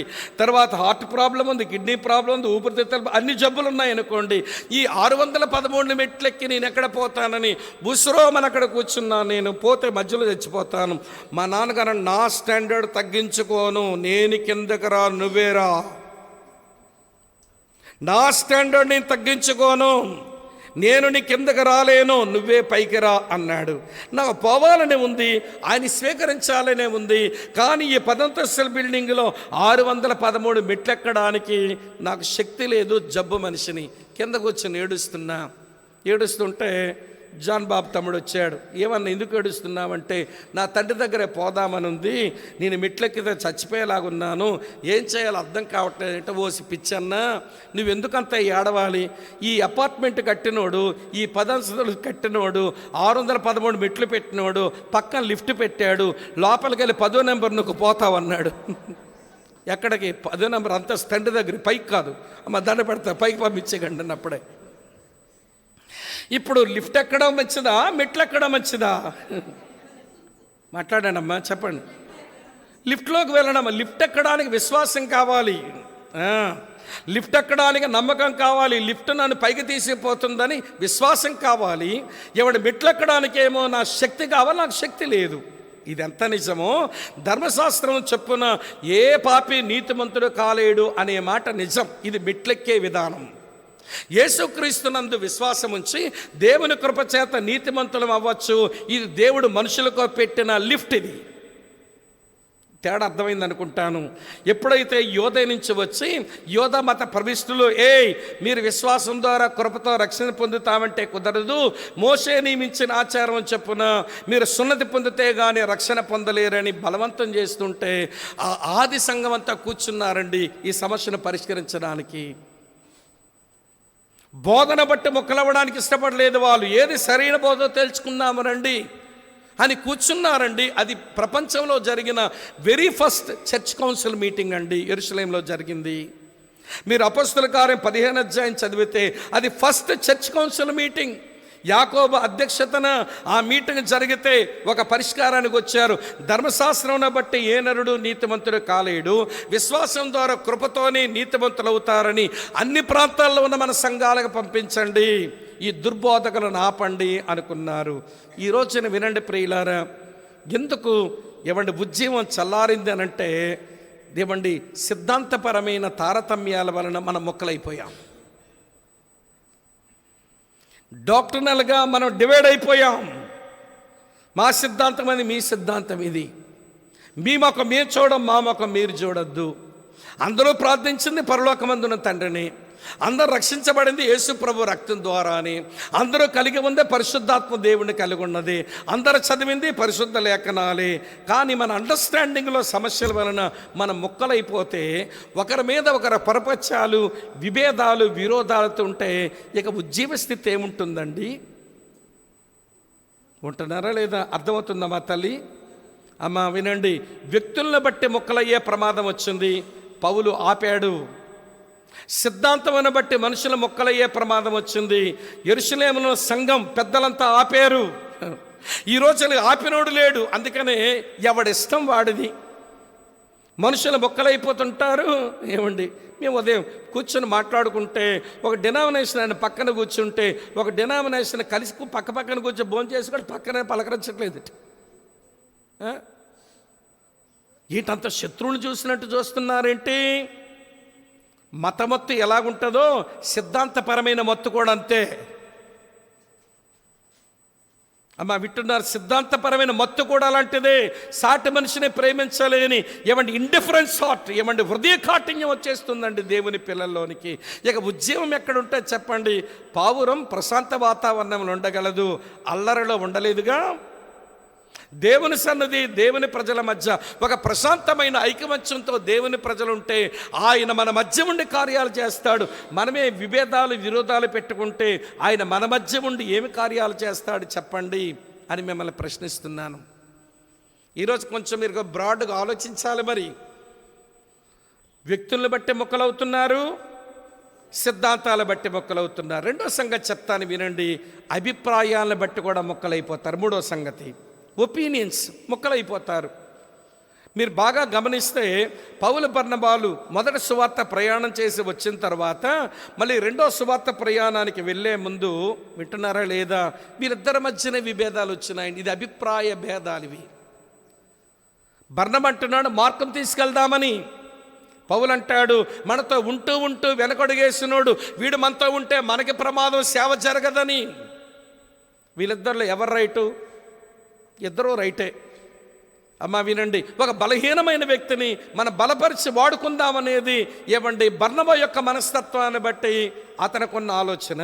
పౌలేమో ఇలాంటి వెనకడుగేసే వాళ్ళు ఉంటే పరిచర్య ముందుకు వెళ్ళలేము, ఇతను తీసుకెళ్లకుండా ఉంటే మంచిదనేది ఈయన అభిప్రాయం. చిన్న అభిప్రాయ భేదానికి ఆయన దారి ఆయనదయ్యింది, ఈయన దారి ఈయనదయ్యింది. కానీ దేవునికి స్తోత్రం, వీళ్ళిద్దరు దైవజనులు, దైవాభిషేకం కలిగిన దేవుని ప్రజలు గనక. ఒకసారి పౌలు తిమోతికి పత్రిక రాస్తూ, బాబు తిమోతి, ఆ మార్కును కొంచెం వెంటబెట్టుకొస్తావా, అతడు నాకు ప్రయోజనకరమైన వాడు. ఒకప్పుడు ఏమనుకున్నాడు ఈయన? వద్దన్నాడు. ఇప్పుడు ఏమంటున్నాడు? తీసుకునిరా, అతడు నాకు ప్రయోజనకరమైన వాడు అంటున్నాడు. అంటే అభిప్రాయ భేదాలు అనేవి వస్తాయి, ఒక్కొక్కరు ఒక్కొక్క అభిప్రాయం. దాన్ని బట్టి దాన్ని సమన్వయపరచుకోవడానికి ప్రయత్నం చేయకపోతే అభిప్రాయ భేదాల్లోనే ఉండిపోతే ఉద్యమం ఏముంటుందండి? బ్రదర్, నాకు అభిప్రాయం కలిగింది, అప్పుడు మీ అభిప్రాయం విభేదించాను, మీరు రైటో నేను రైటో కాలం నిర్ణయిస్తుంది. కానీ మన హృదయాలు దూరం అవ్వకూడదు. మనం ఒకే రక్తంలో కడగబడ్డాం, ఒకే తండ్రిగా ప్రార్థన చేస్తున్నాం, ఒకే ఆత్మను కలిగి ఉన్నాం, ఒకే విశ్వాసం కలిగి ఉన్నాం. మన ముక్కలవ్వకూడదన్న మనస్తత్వం లేదు. అంతేనంటావా? అలాగే ఉండైతే అంతే అంటావా? అయితే అలాగే ఉండు, నేను ఇలాగే ఉంటాను. ఒరి మీరు దేవుని పిల్లలు అయ్యి ఉండి చూసారు ఎంత భయంకరంగా ఉన్నారో. వీళ్ళు డైలాగులు ఎలాగుంటాయి చెప్పన? మీ ఇంటికి మా ఇల్లు ఎంత దూరమో, ఎలాంటి బాగా తెలుస్తుంది ఖమ్మం వాళ్ళకి. మీ ఇంటికి మా ఇల్లు ఎంత దూరమో, మా ఇంటికి మీ ఇల్లు ఎంత దూరం, నీ లెక్క నాకేంటి? వినండి వినండి, ఆయన లేకుండా మనము లేకుండా ఆయన దేవుళ్ళు ఆనందించలేమే. ఆ సహోదరుడు నా సావాసంలో నాకు అవసరం, ఈ సహోదరుడు నా సావాసంలో అవసరం అనే మనసు లేకుండా పోయిందేంటి? నేను పౌలు యొక్క అనుభవాన్ని చదివినప్పుడు భలే ఆ సంతోషం అనిపిస్తుంది. పౌలు కొరింథీయులతో రాస్తుంటాడు, నేను వచ్చాను, తీతు కనబడలేదు, నాకు చలే బాధగా ఉంది. ఏమైపోయాడు మన తీతు సహోదరుడు? అతను కనబడనందున నా దుఃఖం ఎక్కువైపోయింది, నా సావాసిన కనబడలేదు, నాకు చాలా దుఃఖంగా ఉంది అన్నాడు. వింటున్నారా లేదా? చూడండి 2వ అధ్యాయంలో 2 కొరింథీ పత్రిక వినండి ప్రియుల 2వ అధ్యాయం 12వ వచనంలో, క్రీస్తు సువార్త ప్రకటించుటకు నేను త్రోయికి వచ్చినప్పుడు ప్రభునందు నాకు మంచి సమయం ప్రాప్తించి ఉండగా సహోదరుని తీతు నాకు కనబడనందున నా మనసులో నెమ్మది లేక వారి యొద్ద సెలవు తీసుకుని అక్కడి నుంచి మాసిదోనియాకు బయలుదేరి వెళ్ళిపోయాను. నా సహోదరుడు నాకు దూరం అయితే నా మనసుకు నెమ్మది లేదు. నా సహోదరుడు నాకు దూరం అయితే నా మనసుకు నెమ్మది లేదు. వింటున్నారా ప్రియమైన స్నేహితులారా? ఈ రోజున ఈ మనస్తత్వమే దేవుని పిల్లలమైన మనకు అబ్బిందంటారా? చెప్పండి. ఈ మనస్తత్వం లేదు. ఆడిదే చెప్పరే, ఏమనుకోకండి, చెప్పండి అమ్మా. నా దారి నాది, ఆడి లెక్క నాకేంటి, నా లెక్క ఆడికేంటి? అభిప్రాయ భేదాలతో దూరం అయిపోతున్నాం. మళ్ళీ ఇదే పౌలుకు మళ్ళీ తీతు దొరకగానే చూడండి ఎంత బాగా రాశాడు, చూపిస్తాను. ఇదే 2 కొరింథీ పత్రిక 6వ అధ్యాయం 6వ వచనం చూడండి. అయినను దీనులను ఆదరించు దేవుడు తీతురాక వలన మమ్మను ఆదరించెను.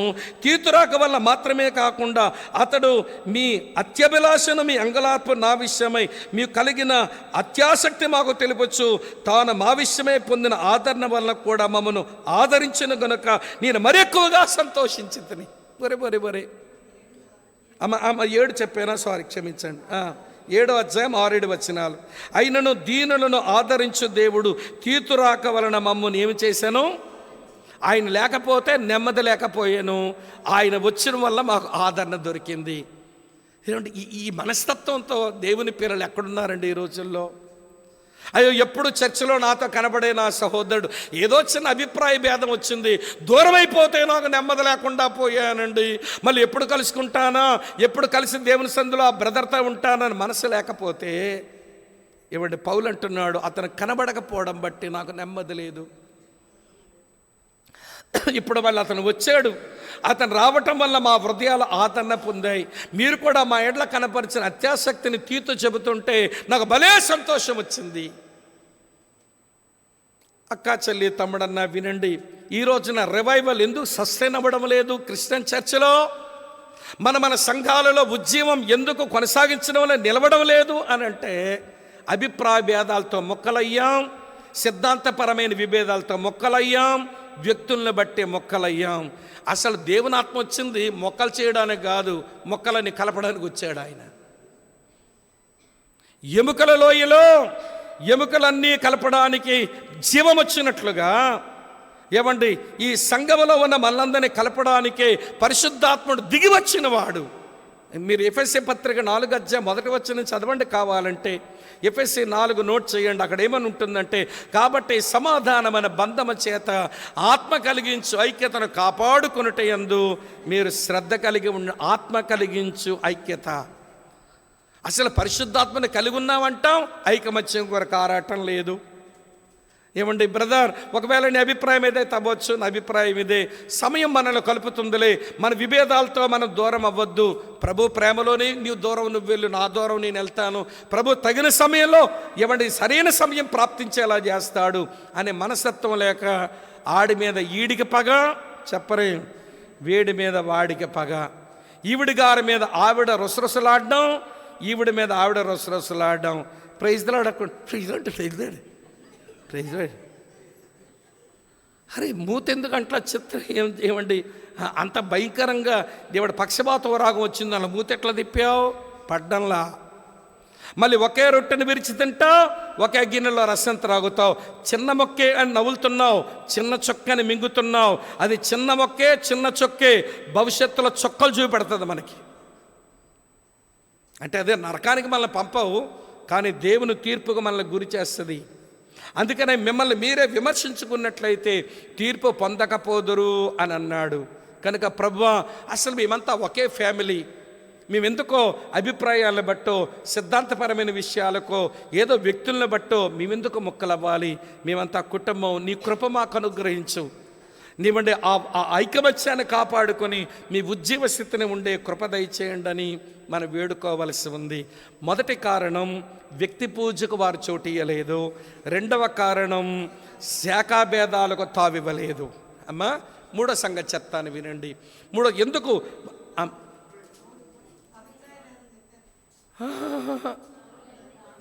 రెండో దాంట్లో నేను చెప్పానమ్మా. రెండో దాంట్లో వ్యక్తులతో మొక్కలవ్వడం, రెండో పాయింట్లోనే సిద్ధాంతాన్ని బట్టి మొక్కలవ్వడం, రెండో పాయింట్లోనే అభిప్రాయాలను బట్టి మొక్కలు. 3 విషయాలు అందులో చెప్పానక్క. మూడో సంగతి ఏంటనంటే, అమ్మ వింటున్నారా, పిలుపు నుంచి పక్క త్రోవ పట్టడం, డీవియేషన్ ఫ్రమ్ ద కాల్. ఆది అపోస్తుల సంఘం వాళ్ళు నిర్జీవ స్థితికి వెళ్ళిపోవడానికి డీవియేషన్స్ వచ్చాయండి, కానీ వారు డీవియేట్ అవ్వలేదు. అందుకని రివైవల్ సస్టైన్ అయింది, చాలా కాలం ఉజ్జీవ స్థితిలో ఉంది. 4వ శతాబ్దం వరకు ఆ ఉజ్జీవ జ్వాలల పవనాలు వీచాయి, ఆ ఉజ్జీవపు గాలులు వీచాయి. వినండి ప్రియులారా, ఏంటి డీవియేషన్ వస్తుందని చెప్తాను. అమ్మ, అపోస్తుల కార్యం 6వ అధ్యాయం మొదటి వచనం ఏమిటి?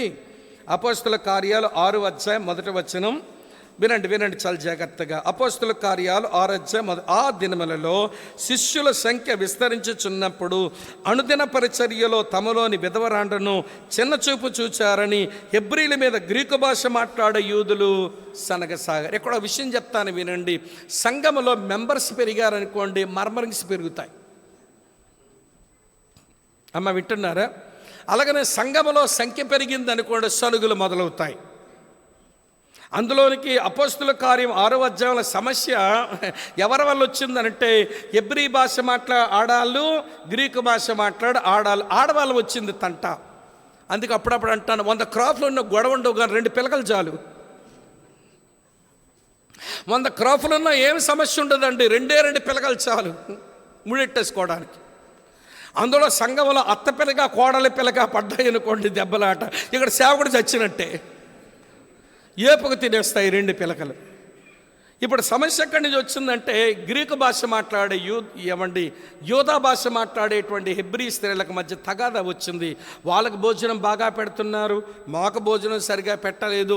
మన భాషలో చెప్పాలంటే, ఆ యూదా అక్కలకి ఏమో మొక్కతో ముద్దడుతున్నారు, మాకంతా పప్పుసారు పోస్తుంటే పప్పు బద్దే కనబడడం లేదు అనుకుని దెబ్బలాడుకుంటున్నారు. మొత్తం తగు వచ్చింది అపోస్తుల దగ్గర. ప్రియులారా, అపోస్తులు వెంటనే ఆడాల తాలూకు మగాలి పిలండి, ఈ ఆడాల తాలూకు మగాలి పిలండి, మేము కమిటీ మీటింగ్ పెడతామని కమిటీని నమ్ముకోలేదండి వాళ్ళు. ఈరోజు క్రిస్టియన్ చర్చ్ చేస్తున్న పెద్ద తప్పిదం ఏంటనంటే, కమిటీలు పెడదాం. కమిటీలు సంఘములో సమస్యలే పరిష్కారం కాదు. కమిటీల్లో కూర్చుంటే ఆడి మీద ఈడికి భావోద్రేకం పెరిగింది, వీళ్ళ మీదకి ఆళ్ళకి భావోద్రేకం పెరిగింది. ఈడు కుర్చెత్తాడు ఆడి మీదకి, ఆడు కుర్చెత్తాడు వీడి మీదకి. మా ఊర్లో చర్చిలో ఈ మధ్య 2 కమిటీలు కొట్టుకుంటే ఒక కమిటీ వాళ్ళని రౌడీ వాళ్ళు పిలిచారంట. ఆ రౌడీ వాడికి అవతలోడు ఎవడో తెలియదు, ఆ డబ్బులు ఇచ్చినోడిని కొట్టేశాడు. ఎవడు కొట్టాలో ఆడికి తెలియలేదట. మొత్తానికి వచ్చాడు ఆడు. ఇప్పుడు యూట్యూబ్లో ఉందిలేండి అది. వాడు దూకుడుకి వెళ్తుంటే ఇద్దరు చిరతపులు దూకినట్టుగా దూకుతున్నాడు రా బాబు అనిపించింది. ఆడు దూకుడుకి వెళ్ళి రౌడీ వాడాడు, డబ్బులు తీసుకొని కొంచెం ఏదో పోసుకొని వచ్చాడు, మనుషుల మీదకి వెళ్ళిపోతున్నాడు. ఏదో కొట్టినోడు ఎవడు కొట్టాడు, డబ్బులు ఇచ్చిన పార్టీ వాళ్ళు కొట్టేశాడు. కమిటీలు పరిష్కారం ఇవ్వవు. అపోస్తులకు అర్థమైంది, వాళ్ళ కమిటీలు పెట్టి సమస్యను పరిష్కరించలేము. వాళ్ళ మగాలు రానక్కర్లేదు, వీళ్ళ మగాలు రానక్కర్లేదు, వీళ్ళు కూర్చోబెట్టక్కర్లేదు, కమిటీ వేయాల్సిన పనేమీ లేదు. ఆహారం పంచిపెట్టడం కదా గొడవ వచ్చింది. ఒక 7 భక్తి కలిగిన, మంచి పేరున్న, వాక్యం విశ్వాసంతో నిండిన, ఆత్మతో నిండిన, బలముతో నిండిన, కృపతో నిండిన సహోదరులను ఏర్పాటు చేసుకుని వడ్డనలు చేయమనండి అంటూ వాళ్ళు పిలుపు నుంచి పక్కకి వెళ్లకుండా మేము మధ్యలోకి వస్తాం, ఈ పని మేమే చేస్తాం వడ్డనలు అనుకోలేదండి. వాళ్ళు చేసిన పని 6వ అధ్యాయం 4వ వచనం చూడండి ఏముందంటే, అయితే మేము ప్రార్థన యందును చెప్పడం వాక్య పరిచర్య యందును ఎడతెగక యుందమని చెప్పిరి. మా పిలుపు ఏంటనంటే ప్రీచింగ్, ప్రేయింగ్ అంతే. దేవుడు మమ్మల్ని పిలిచింది ప్రార్థించడానికి, దేవుడు మమ్మల్ని పిలిచింది ప్రకటించడానికి. మీకు భోజనం వడ్డించడానికి మమ్మల్ని పిలవలేదు, ఈ తగులు తెరచడానికి మమ్మల్ని పిలవలేదు. నా గ్రీక్ టెక్స్ట్లో కింద ఫుట్ నోట్స్ ఏమి రాశాడంటే ఒక వ్యాఖ్యానకర్త, అపోస్తులంట ఈ మాట చెప్పినప్పుడు ప్రార్థనకు వాక్య పరిచర్యకి ఎందుకు అప్పగించుకుంటామన్నారంటే సమస్య తమ మీదగా వేసుకొసుకుంటున్నారంట. ఈ ఆడవాళ్ళ వల్ల గొడవ వచ్చిందంటే మనం వీళ్ళ కొరకు ప్రార్థించవలసినంతగా ప్రార్థించలేదా? సమస్య వాళ్ళది కాదు, మనది సమస్య అనుకున్నారట. మన వాక్యం ప్రకటించవలసినంత బాగా మనం ప్రకటించలేదా? వీళ్ళు భోజనం కొరకు పోట్లాడుకుంటున్నారేంటి? ప్రాబ్లం వాళ్ళ దగ్గర లేదు, ప్రాబ్లం మన దగ్గర ఉంది. ఎప్పుడైతే క్రిస్టియన్ లీడర్స్ సమస్యను ఎదుటి వాళ్ళ మీద తోసి ఆలోచిస్తారో సమస్యలు ఆగవు. క్రిస్టియన్ లీడర్స్ సమస్య తమ మీదకు లాక్కోవాలి. వీఆర్ కల్పిట్స్, మనము సమస్య కారణం. ప్రార్థించవలసినట్టుగా ప్రార్థించుంటే, వాక్యం ప్రకటించవలసినట్టుగా ప్రకటించి ఉంటే ఈ సమస్యలు ఎందుకు వస్తాయి? దేవుడు మమ్మల్ని పిలిచిన పిలుపులో ఆ పని మేము సరిగా చేయలేదా? ఒక 7గురిని పెట్టండి, వాళ్ళు వడ్డనలు చేస్తారు, తగు తెల్లారిపోతుంది, మేము ప్రార్థన వాక్య పరిచర్యకు అప్పగించుకుంటాం. అన్నయ్యలు తమ్ముళ్ళు వినండి, ఈ రోజున చాలామంది దేవుడు ఎందుకొరకు పిలిచాడో అందుకొరకు ఉండట్లేదండి. వింటున్నారా లేదా మీరు? నిన్ను పిలిచింది ప్రార్థించడానికి, నేను పిలిచింది వాక్యం చెప్పడానికి. నేను హాస్టల్ పెడతా,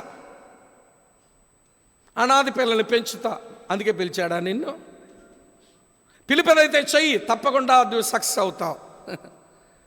మా చర్చిలో ఆవిడకి ఇల్లు కొంటదంట, నేను రియల్ ఎస్టేట్ వాళ్ళ చుట్టూ తిరుగుతా. మా ఆవిడేమో ఇల్లు కొంటది, నేను రియల్ ఎస్టేట్ వాళ్ళ చుట్టూ తిరిగి మొత్తానికి ఇల్లు కొని పెడతా. ఎందుకని పిలిచాడు దేవుడు నిన్ను? మీ కూతురు ప్రొఫైల్ ఇవ్వండి, మీ కొడుకు ప్రొఫైల్ ఇవ్వండి, మీ కూతురు ప్రొఫైల్ ఇవ్వండి, మీ కొడుకు ప్రొఫైల్ ఇవ్వండి, నేను పెళ్లి సంబంధాలు కుదురుస్తా. ఇందుకేనా దేవుడు నిన్ను పిలిచింది? ఒళ్ళు మండుతుంది మీకు ఇప్పుడు. ఇలాంటి వాళ్ళు తగలబడితే క్రైస్తవ సంఘాల్లో, అన్నా నిన్ను పిలిచింది ఎందుకు? తమ్ముడు గారు మిమ్మల్ని పిలిచింది ఎందుకు? మీరు చేస్తున్న పని ఏంటి?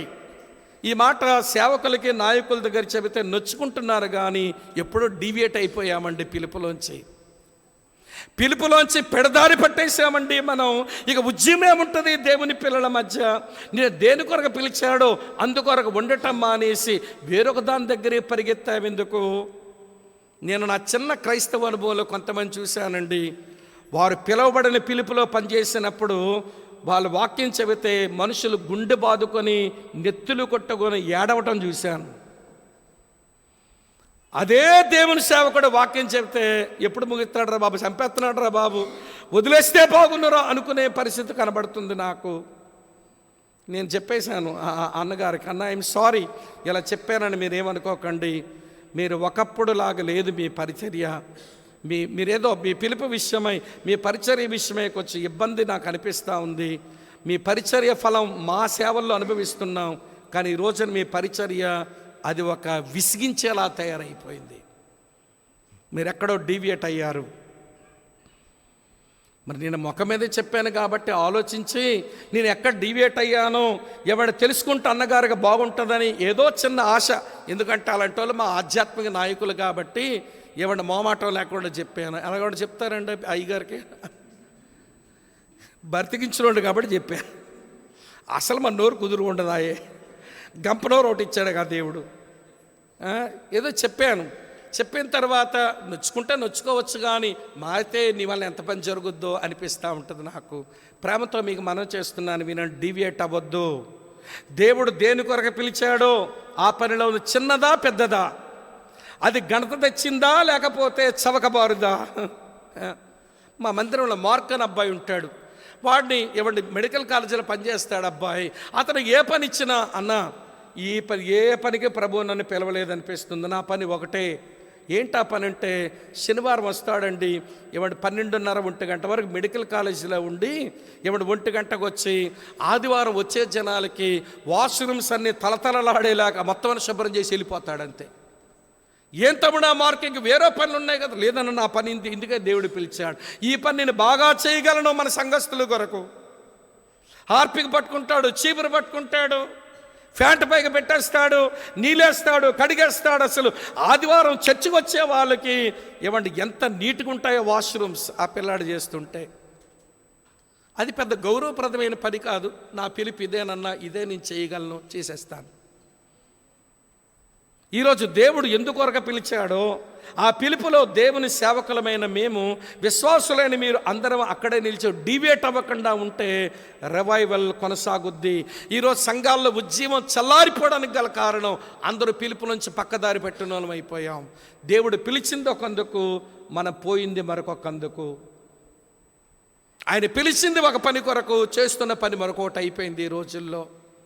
నేను చాలా బాగా ఎరుగుతుందండి, నేను పేర్లు చెప్పను, కానీ వాళ్ళు వాక్యం చెబుతుంటే అనేకల హృదయాల వరకు వాక్యం వెళ్ళేది. అనవసరమైన ప్రాజెక్టులు అండి, ఏమేమో ప్రాజెక్టులు పెట్టుకొని దాని డబ్బులు కావాలి కనుక ఏదేదో మనుషులుగా చెప్పి ఆ డబ్బులు సంపాదించడంలో, ఈ ప్రాజెక్టులు నెరవేర్చడంలో పడిపోయి, ప్రియమైన స్నేహితులారా వినండి, వారు చేయవలసిన పని అది ఎంత బలహీనమైపోయే రోజులు కనబడతా ఉన్నాయి.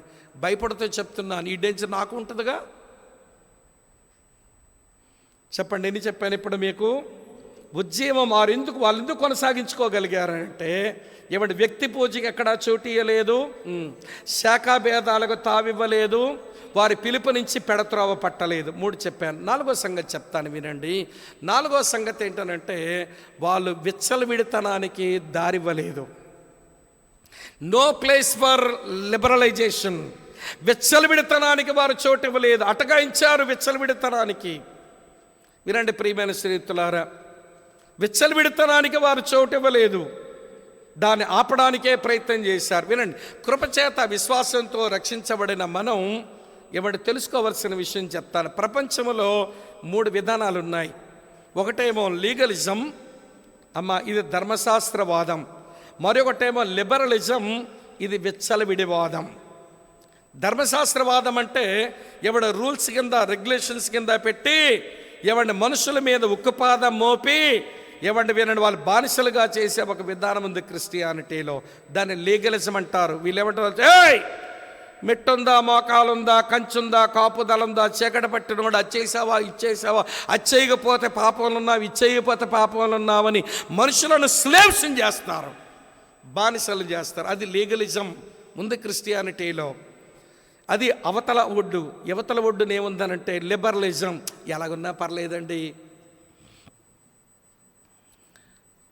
మీ హైదరాబాద్లో ఒక పెద్ద సంఘం, ఆ పెద్ద సంఘం అంటే జనాలు ఎక్కువ పోతారులేండి. అక్కడ గిటార్ ప్లే చేస్తుంటా అంట, కుర్రగాడు గిటార్ ప్లే చేస్తుంటా అంట. వాళ్ళ మామయ్య గారు, వింటున్నారా లేదా మీరు? వాళ్ళ మామయ్య గారేమో మా విశాఖపట్నం ఇంగ్లీష్ చర్చ్ యూనియన్ చాపలకి గాడ్ సర్వెంట్ ఉండేవాడు. ఆయన నేను ఒక మీటింగ్లో ఉండి చెప్తున్నారు, తమ్ముడు మా మేనలుడే ఆ చర్చిలో గిటార్ వాయించేది, వాడు 3 అమ్మాయిలు తిప్పుతున్నాడంట.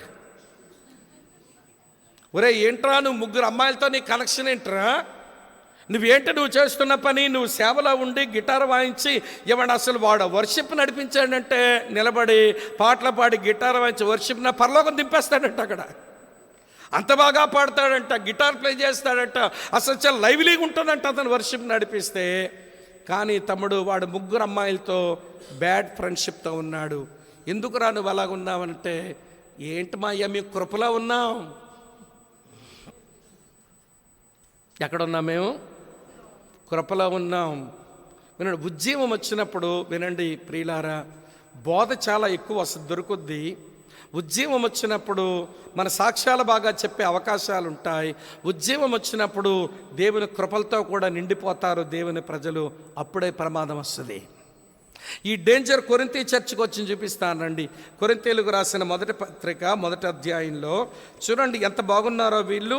కొరింథీయులకు రాసిన 1వ పత్రిక 1వ అధ్యాయంలో నేను చదువుతాను చూడండి మిత్రులారా. ఇలా రాసి ఉంది, చదువుతున్నాను చూడండి. 5వ వచనం, క్రీస్తు యేసును గూర్చిన సాక్ష్యం మీలో స్థిరపరచబడినందున 1:5 క్రీస్తు గూర్చిన సాక్ష్యం మీలో స్థిరపరచబడినందున ఆయనందు మీరు ప్రతి విషయములోను అనగా సమస్త ఉపదేశములోను సమస్త జ్ఞానములోను ఐశ్వర్యవంతులైతరి.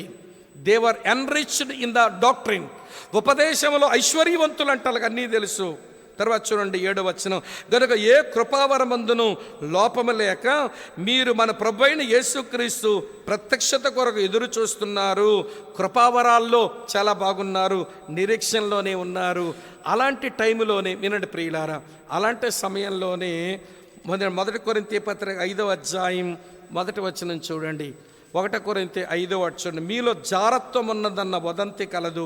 మీలో ఒకడు తన తండ్రి భార్యని ఉంచుకున్నాడట, అట్టి జారత్వం అన్ని జనుల్లోనైనను జరగదు. మీ మధ్యకు వచ్చిందంటే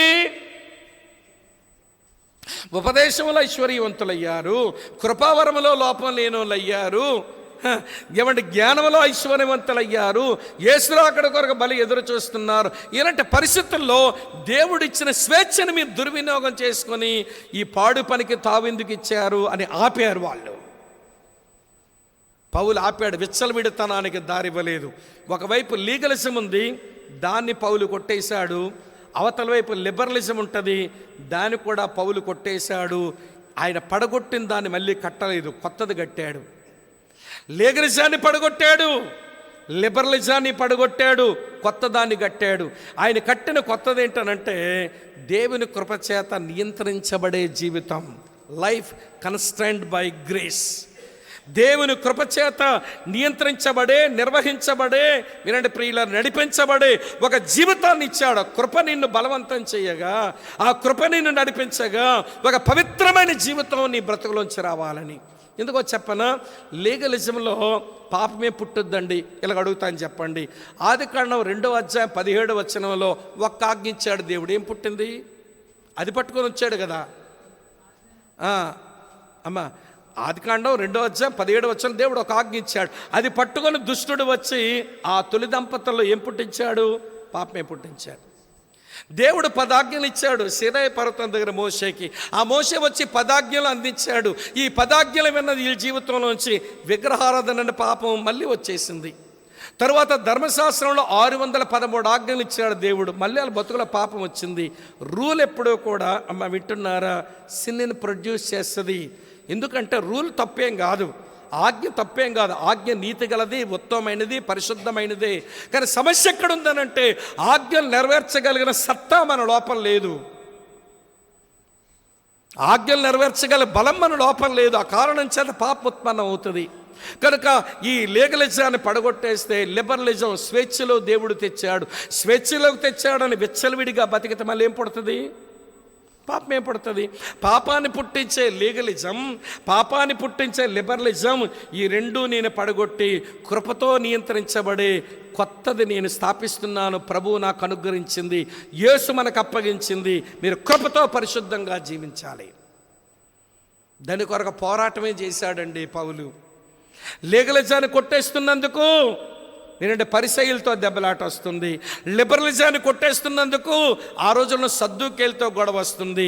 అటు ఇటు పోరాటం చేసుకుంటూనే కన్స్ట్రైన్డ్ బై గ్రేస్, కృపచేత వినండి ప్రియులారా, ప్రేరేపించబడుతూ బ్రతికే పరిశుద్ధ జీవితాలు తెచ్చిపెట్టే ఎవడి కృపాసువార్తని చెప్పడానికి నలిగిపోయాడండి. ఈరోజు నేను నలుగుడు లేదు, ఎలాగుంటే అలా ఉండండి బ్రదర్, అది నయమే చెప్పరే, ఇది నయమే. అరే ఇంత నామకార్థంగా తయారైతే ఇక సంఘాల మధ్య ఉద్యమం ఏముంటుంది? మీరే చెప్పండి ప్రియమైన స్నేహితులారా. వినండి, సంఘంలో ఉద్యమం కొనసాగించబడకపోవడానికి కారణం ఏమండి? లిబరలిజం, విచ్చలవిడివాదం. క్రైస్తవ సంఘం వినండి, క్రైస్తవులు క్రీస్తుని బట్టి స్వేచ్ఛను పొందిన మాట నిజమే, కానీ ఆ స్వేచ్ఛను పాపానికి హేతువు చేసుకోకూడదు. గలతీ 5:1 క్రీస్తు ఈ స్వాతంత్రమును అనుగ్రహించి మన స్వతంత్రులుగా చేశాడు, మన దాస్యమనే కాడ కింద చిక్కుకోవద్దంటూ తర్వాత మళ్ళీ అదే పౌలు అంటాడు అదే అధ్యాయంలో, ఈ స్వాతంత్రమును హేతువు చేసుకొని మీరు పాపం చేయకండి అన్నాడు. చూడండి గలతీ పత్రిక 5వ అధ్యాయం, మీ కొరకు చదువుతాను ఈ మంచి మాట. ఇలా రాసింది 13వ వచనంలో, సహోదరులారా మీరు స్వతంత్రులుగా ఉండుటకు పిలువబడ్డారు, అయితే ఒక్క మాట, ఆ స్వాతంత్రమును మీరు శరీర క్రియలకు హేతువు చేసుకోకుండా ప్రేమ గలవారి ఒకరినొకడు దాసులై ఉండండి అన్నాడు. దేవుడిచ్చిన స్వేచ్ఛను హేతువు చేసుకుని విచ్చలవిడిగా బ్రతకండి మీరు. అమ్మ అర్థమవుతుందా? ఆది క్రైస్తవ సంఘం ఒక 4 శతాబ్దాలకు 400 సంవత్సరాలకు ఆ ఉద్యమాన్ని నిలుపుకోవడానికి గల కారణం విచ్చలవిడి వాదానికి వ్యతిరేకంగా నిలబడ్డారు. ఆనాటి సంఘాలు, ఆనాటి దైవజనులు, ఈనాటి వాళ్ళు విచ్చలవిడి దానాన్ని తలుపులు తెరిచారు.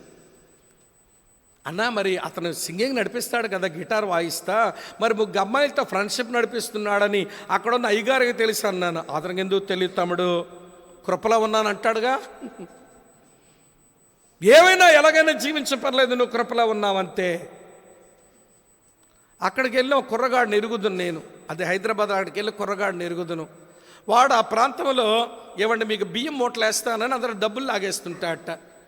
వారు బియ్యం మూటలు వేయటం, అదే రైస్ బ్యాగ్స్ వేయడం ఆ లేట్ అయితే వాళ్ళు ఏదో అడిగితే నేను ఇస్తాను కదా, చేస్తాను కదా అంటున్నాడట. తిరిగి వాళ్ళతో దెబ్బలాట పెట్టుకుంటున్నాడు. ఆ దెబ్బలాట పెట్టుకుని బూతులు కూడా తిడుతున్నాడంట. ఏమంటే ఆ వీధిలో మా తెలిసిన అబ్బాయి ఉంటే, నేను కొకట్పల్లికి వచ్చినప్పుడే, అన్న వీడు దెబ్బలాట్లో పెట్టుకుంటున్నాడు, ఎవడైనా అడిగితే మళ్ళీ కొడుతున్నాడు, బూతులు తిడుతున్నాడంటే, ఆడ నాకు కనబడితే ఏంట్రా బాబు నీ పరిస్థితి ఎలాగుందంటే, నేను అంతే కృపలో ఉన్నాను. నేను కృపలో మేము ఎలాగున్నా పర్వాలేదు. ఏంటా భరితెగింపు ఏంటండి, వెచ్చలు విడతనం ఏంటండి, నాకు అర్థం కాదు.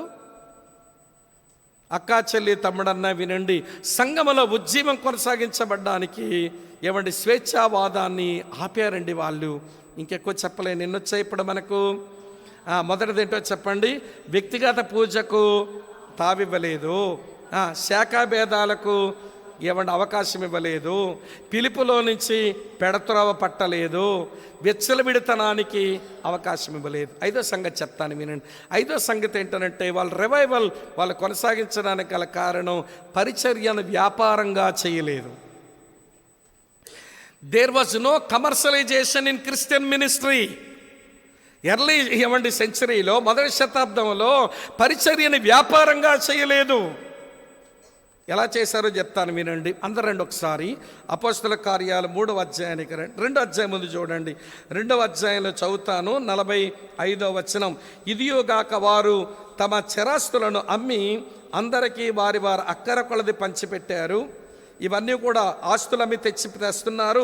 4వ అధ్యాయంలో కూడా అపోస్తల పాదాల దగ్గర పెడుతున్నారు అనే మాట 4వ అధ్యాయం 34వ వచనంలో కూడా చూస్తాం. ఇప్పుడు అపోస్తల ముందుకు బోల్డంత డబ్బు వస్తున్నది, అపోస్తల ముందుకు బోల్డంత బంగారం వస్తున్నది. అవన్నీ కూడా అక్కర కొన్న వాళ్ళు పంచిపెడుతున్నారు. ఇప్పుడు ఇవన్నీ తమ కాలు వరకు వస్తే, ఇవన్నీ కలిగి ఉన్న అపోస్తలులు శృంగారమైన దేవాలయాన్ని పోతా ఉంటే, అక్కడ ఉన్నటువంటి వినండి, పుట్టింది మొదలుకుంటేవాడు ఆలవైపు చూస్తున్నాడు. చూడండి ప్రియుల, వారు అన్నమాట ఏంటో చదువుతున్నాను. 4వ వచనం. పేతురును యోహాను వాని వైపు తేరి చూచి మా తట్టు చూడమన్నరి. వాడు వారి యొద్ద ఏమైనా దొరకని కనిపెట్టచ్చు, వారిందు లక్ష్యముంచెను. అంతటా పేతురు, వెండి బంగారాలు నా యొద్ద లేవు కానీ. ఆగండి, ఎందుకు లేవు? నీ కాళ్ళ దగ్గర పెట్టినవి ఏం చేశావు? ఏమన్నా పేతురన్నా, మీ కాళ్ళ దగ్గర పెట్టిన వెండి బంగారాలు ఏం చేశావు? చేతిలో పట్టించుకోలేదు, మా జోబులో పోసుకొని ఉంచలేదు. అది పరిచర్య కొరకు దేవుడిచ్చాడు, మేము పంచిపెట్టేశాం. ఇప్పుడు డబ్బు మా దగ్గర ఏమీ లేదు, ఉన్నది యేసునామమే, దాన్ని బట్టి మేము ఏదో పనిచేస్తాం కానీ వెండి బంగారాలు మా దగ్గర లేవు. వినండి, ఒక వ్యాఖ్యానకర్త అంటాడు వచనానికి, ఏమండి పేతురు అపోస్తలులు వాళ్ళ కాళ్ళ వరకు వచ్చిన డబ్బును కాళ్ళ కింద వేసి తొక్కారంట, జోబుల్లో పెట్టుకోలేదంట. ఈ రోజున ఏమండి వింటున్నారు, క్రైస్తవ పరిచర్యలో పరిచర్య చేస్తూ ఉంటే వినండి, ప్రతిదానికి రేటు ఉంది. అమ్మే నూనె చేసాక ఒక రేటు ఉంది, అమ్మినోడు కంటే కొనుక్కోవాలని మనకని సిగ్గుసారం ఉండాలి. అలాంటి దగ్గరికి వెళ్ళి కొనుక్కుంటారు. అతను అమ్ముతాడంటే అభిషేక తైలం అంట. ఇడు కొబ్బరి నూనె పోసి మనకు అమ్ముతున్నాడు డబ్బా. అభిషేక తైలం దాని రేటుది. నేను ప్రార్థన చేసిస్తున్న రుమాల గుడ్డ, ఇది బ్లెస్డ్ హ్యాండ్ కర్చీఫ్. తలనొప్పి వస్తే నెత్తి మీద వేసుకో, కడుపు నొప్పి వస్తే కడుపు మీద వేసుకో. అరే వాళ్ళు ఎంత జిమికలు చేస్తున్నారు, దేవుని సేవను వ్యాపారంగా మారుస్తుంటే. బాబు ఇది కరెక్ట్ కాదు అని ఆలోచన కూడా లేకుండా నూనె సీసాలు కొనుక్కున్న వాళ్ళు మన వాళ్ళే, వినారు ప్రియులారా, రుమాల గుడ్లు కొనుక్కున్న వాళ్ళు మన వాళ్ళే. ఇది వాక్యానుసారం కాదు. ప్రభు అన్నాడు మీకు ఉచితంగా ఇవ్వబడింది, ఎట్లా ఇవ్వండి మీరు? మరి అమ్ముతున్నారంటే మీరు, మీ వల్ల మీకేదో వరం ఉంటే ఆ వరముతో మీరు దేవుని పని చేస్తుంటే ఆ వరానికి మీరు బేరం పెడుతున్నారేంటి, అమ్ముకుంటున్నారేంటి వరాన్ని? ఆ మధ్య ఎక్కడో ఇలా చెప్తే ఒక ఆయనకు ఒళ్ళు మండింది. అతగాడంట స్వస్థత ప్రార్థనలు చేస్తాడు, స్వస్థతకు 500. తన భార్య ఏమో ప్రవచనం చెప్పుద్దట, ప్రవచనానికి 350 అంట. నీకు ప్రవచనం చెప్పాలా 350తో రా, నా వల్ల స్వస్థత పొందాలా 500తో రా. ఇలా చేస్తున్నారని గట్టిగా చెప్పేసరికి అతనికి ఎంత కోపం వచ్చిందో. స్వామి గారు వరమలు నమ్మడంట. నేనెందుకు నమ్మను వరాల్ని? ప్రభు సంఘం క్షేమాభివృద్ధిని పొందడానికి వరములు అనుగ్రహించేవాడు. మరి వరములు ఆయన అనుగ్రహించేవాడిని నమ్మకపోతే నేను ఇక నా భక్తి ఏమవుతుందండి? అంటే అతగాడి అటాక్ అయిపోయింది. అది వింటున్నప్పుడు ఒరే మన మీద పడ్డాడు ఈ స్వామిగాడని ఏదేదో చేసాడులేండి, ఇన్నన్నా చేసుకొని. నేను అసలే బ్రతికించాను, నాకేమవుతుంది? ఏనుగు రోడ్డు మీద పోతుంటే కుక్కలు మరుగుతాయి, ఏనుగుకి ఏమొచ్చుద్ది అన్నట్టు ఉంటుంది నాకు. నేను ప్రేమతో మీకు మనవి చేస్తున్నాను, వినండి. వ్యాపారం చేయొద్దు. పరిచర్యనా వ్యాపారమా? ఆ రోజున డబ్బులు తీసుకుని వచ్చి నేను ఎవరి మీద చేతులుంచితే వారు వరమను పొందినట్లుగా, స్వస్థతను పొందినట్టుగా, దెయ్యాలు పోయినట్టుగా నాకు ఆత్మను ఇమ్మని డబ్బులు పట్టుకొని పేతురు దగ్గరికి వస్తున్నాడు. అపోస్తల కార్యం 8:20 నీవు ద్రవ్యమనిచ్చి దేవుని వరమను సంపాదించుకుందునని చూచినందున నీ డబ్బు నీతో పాటు నశించునుగాక. మారుమనసు పొందు. సేవ వ్యాపారం అనుకుంటున్నావా? మారుమనసు పొందు. నీ ఘోరమైన దుష్టత్వంలోను దుర్నీతి బంధకములో ఉన్నట్టు కనబడుతుందని ఏమంటే పేతురు భక్తుడు గట్టిగానే చెప్పాడు. నేను అన్నీ చెప్పడం వెనకాల ఉన్న ఉద్దేశం, సేవ వ్యాపారంగా మారే రోజులు వచ్చాయి వాళ్ళ దగ్గర కూడా. కానీ ప్రియులార, వారు సేవను వ్యాపారంగా చేయలేదు. నేను ఇలాగ అనుకుంటాను, పరిచర్యకు డబ్బు అవసరమే, కానీ డబ్బు కొరకు పరిచర్య కాదు. పరిచర్యకు డబ్బు కావాలి, దేవుడు ఇస్తాడు, చేద్దాము. కానీ డబ్బు కొరకే పరిచర్య కాకూడదు. అదైతే మనం వ్యాపారంగా ఈ పరిచర్యలో ఉన్నట్టు లెక్క. ఆది అపోస్తలులు ఉద్యమం చల్లారిపోకుండా ఉండే నిమిత్తం వ్యాపార ధోరణికి ఎక్కడా తావివ్వలేదండి. అర్థమవుతుంది నేను చెప్పే మాట. ఎన్ని వచ్చాయి ఇప్పుడు మీకు? 5 వచ్చినాయి. 6 చెప్తాను రండి. 6వది ఏంటనంటే ఏమంటే సమతౌల్యత లోపించడం. ఏమండి? సమతౌల్యత లోపించడం అంటే బ్యాలెన్స్ తప్పిపోయే పరిస్థితులు వాళ్ళ దగ్గర కూడా వచ్చినాయి. చెప్తాను వినండి. బ్యాలెన్స్ ఏంటనంటే ఇలా చెప్తాను వినండి. బైబిల్ దేవుడు సమతౌల్యత గల దేవుడు. The God of Bible is God of balance. Bible దేవుడు సమతౌల్యత గల దేవుడు. ఇలా చెప్తాను వినండి. 1 యోహాను పత్రిక 4:8 ప్రకారం దేవుడు ప్రేమస్వరూపి. అవునా కాదా? అవును. హెబ్రీ పత్రిక 12:29 ప్రకారం దేవుడు దహించగ్ని. అవునా కాదా? అవును. ఈ 2 ఉన్నాయి. ఇది బ్యాలెన్స్. దేవుడు ప్రేమ గలవాడని ఎంత బాగా తెలుసుకోవాలో దేవుడు దహించగ్ని అనే మాట అంత బాగా తెలుసుకోవాలి.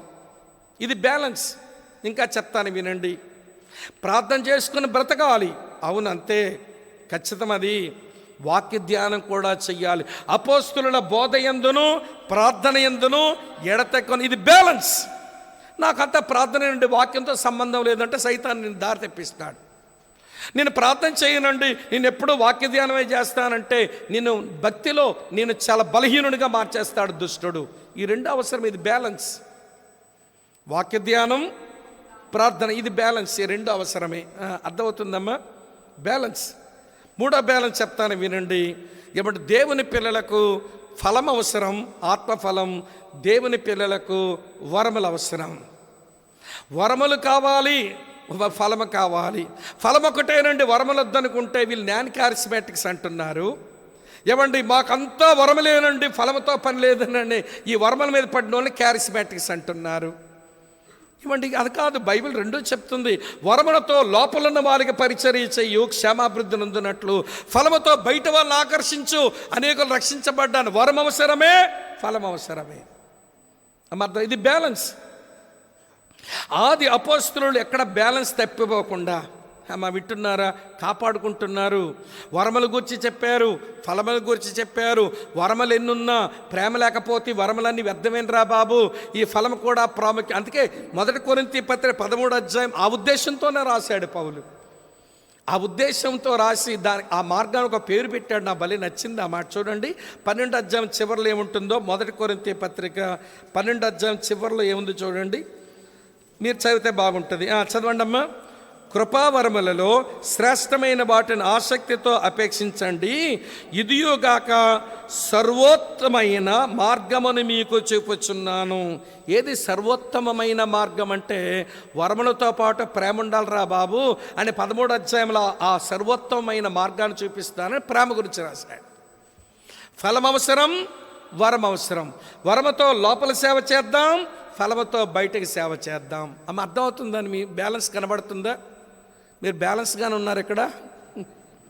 అమ్మ వింటున్నారా?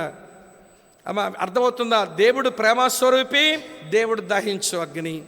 ప్రార్థన, వాక్య ధ్యానం, ఏమంటే వరములు, ఫలములు. అలాగనే దేవుడు సార్వభౌముడు, నో డౌట్. బైబిల్ అంతా దేవుడు సార్వభౌముడు అని చెప్తుంది. దేవుని సార్వభౌమత్వాన్ని ఎలాగ అర్థం చేసుకున్నామో విశ్వాసిగా నా బాధ్యత ఏదో కూడా నేను జ్ఞాపకం అది బ్యాలెన్స్. అది బ్యాలెన్స్ తప్పిపోయి ఏమండి మనం ఏదో అంచుకుపోయామనుకోండి, ఏ డిచ్చిలోనే పడి ఉంటాం. అర్థమవుతుంది నేను చెప్పే మాట. అదే సమయంలో వినండి ప్రియమైన స్నేహితులారా, బైబిల్ నిండా చాలా బ్యాలెన్స్లు కనబడతాయి. కనుక ఆది అపోస్తలుల సంఘంలో ఏదో ఒకవైపు లాగేస్తున్నారు. వరమలని వాళ్ళు పడుతుంటే, వీళ్ళేమో ఫలమని వీళ్ళు పడుతుంటే, వాళ్ళేమో వాక్య ధ్యానం తాగిపోతే, వీళ్ళేమో ప్రార్థన దగ్గర ఆగిపోతే, అన్ని బ్యాలెన్స్డ్గా నేర్పించుకుంటూ వచ్చారు. ఉజ్జీవం నిలిచింది. ఈనాడు క్రైస్తవ సంఘాలలో బ్యాలెన్స్ వదిలేస్తున్నాం. ఏదో ఒకటండి అంతే. బ్యాలెన్స్ని వదిలి అసమతుల్యతలు తెచ్చుకుంటున్నాం, సమతుల్యతను కోల్పోతున్నాం. ఎందుకుంటుంది ఉజ్జీవం చెప్పండి? టైం అయిపోతుంది, ఇంకెక్కువ చెప్పలేను. ఎన్ని వచ్చాయమ్మా ఇప్పటి వరకు? 6 వచ్చిన. 7 చెప్పి ముగిస్తాను. ఇవన్నీ ఎంత భారంగా ప్రార్థన చేసుకోవాలి, వీటిని మనం అర్థం చేసుకోవాలి. ఏదో వింటుమట్టుకు వినేళ్ళిపోతే. అందుకే నేను ఇట్లా ప్రార్థన చేసుకున్నాను, ప్రభా వీరికి బోధించి నేను భ్రష్టుడను కాకుండా నాకు సహాయం చేయమని కోరుకున్నాను నా ప్రభుని. నా దగ్గర నుంచి రాత్రి వీళ్ళు వాక్యం విని ఆలోచించకుండా, అవలంబించకుండా, వీళ్ళు తమ్ముతా మోసపోకుండా చేయండి ప్రభు అని ముందే ప్రార్థన చేసుకున్నా. ఇది సీరియస్ మ్యాటర్, సిల్లీగా చూడకండి. ఈనాటి క్రైస్తవ సంఘానికి ఇది సీరియస్ మ్యాటర్, సిల్లీగా ఆలోచించకండి. ఈరోజు సిల్లీగా ఆలోచించే దాదాపు కొన్ని సంవత్సరాల నుంచి సంఘాలు నిర్జీవ స్థితిలో ఉండేందుకు మనమే కారణమైపోయినట్టు కనబడుతుంది. ఏడవాలి, నెత్తుగొట్టుకుని కూర్చోవాలి దేవుని పాదాల దగ్గర. నవ్వే రోజులు తేలిపోయినాయి, ఎప్పుడో మనకి అయిపోయినాయి. నవ్వే రోజులు ముగించబడ్డాయి. ఏడవాల్సిన రోజుల్లో పడ్డాం మనం. ఇప్పటికే మనం ఏడకపోతే వీళ్ళ ఒడిలో, ఈ చిన్నపిల్లల ఒడిలో ఎవడి క్రైస్తవ చెత్తను పోసి క్రైస్తవులుగా బతకండి, క్రైస్తవులుగా బతకరా బాబు అని వాళ్ళ చేతిలో క్రిస్టియన్ స్క్రాప్ పడేసి క్రైస్తవులుగా బతకమని చెప్తాం మనం. అర్థం చేసుకుంటారని నమ్ముతున్నాను.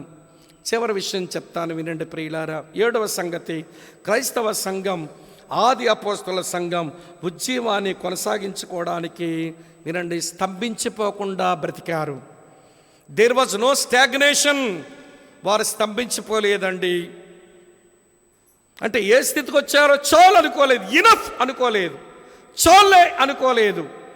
తెలిసిన వాక్యమైనా, చేసిన ప్రార్థనైనా, చెప్పిన సాక్ష్యమైనా, చేసిన సేవ అయినా, ఇచ్చిన కానుక దాతృత్వమైనా, చూపిన సమర్పణ చాలే, ఇట్ ఈజ్ ఇనఫ్ అని అనుకోలేదండి.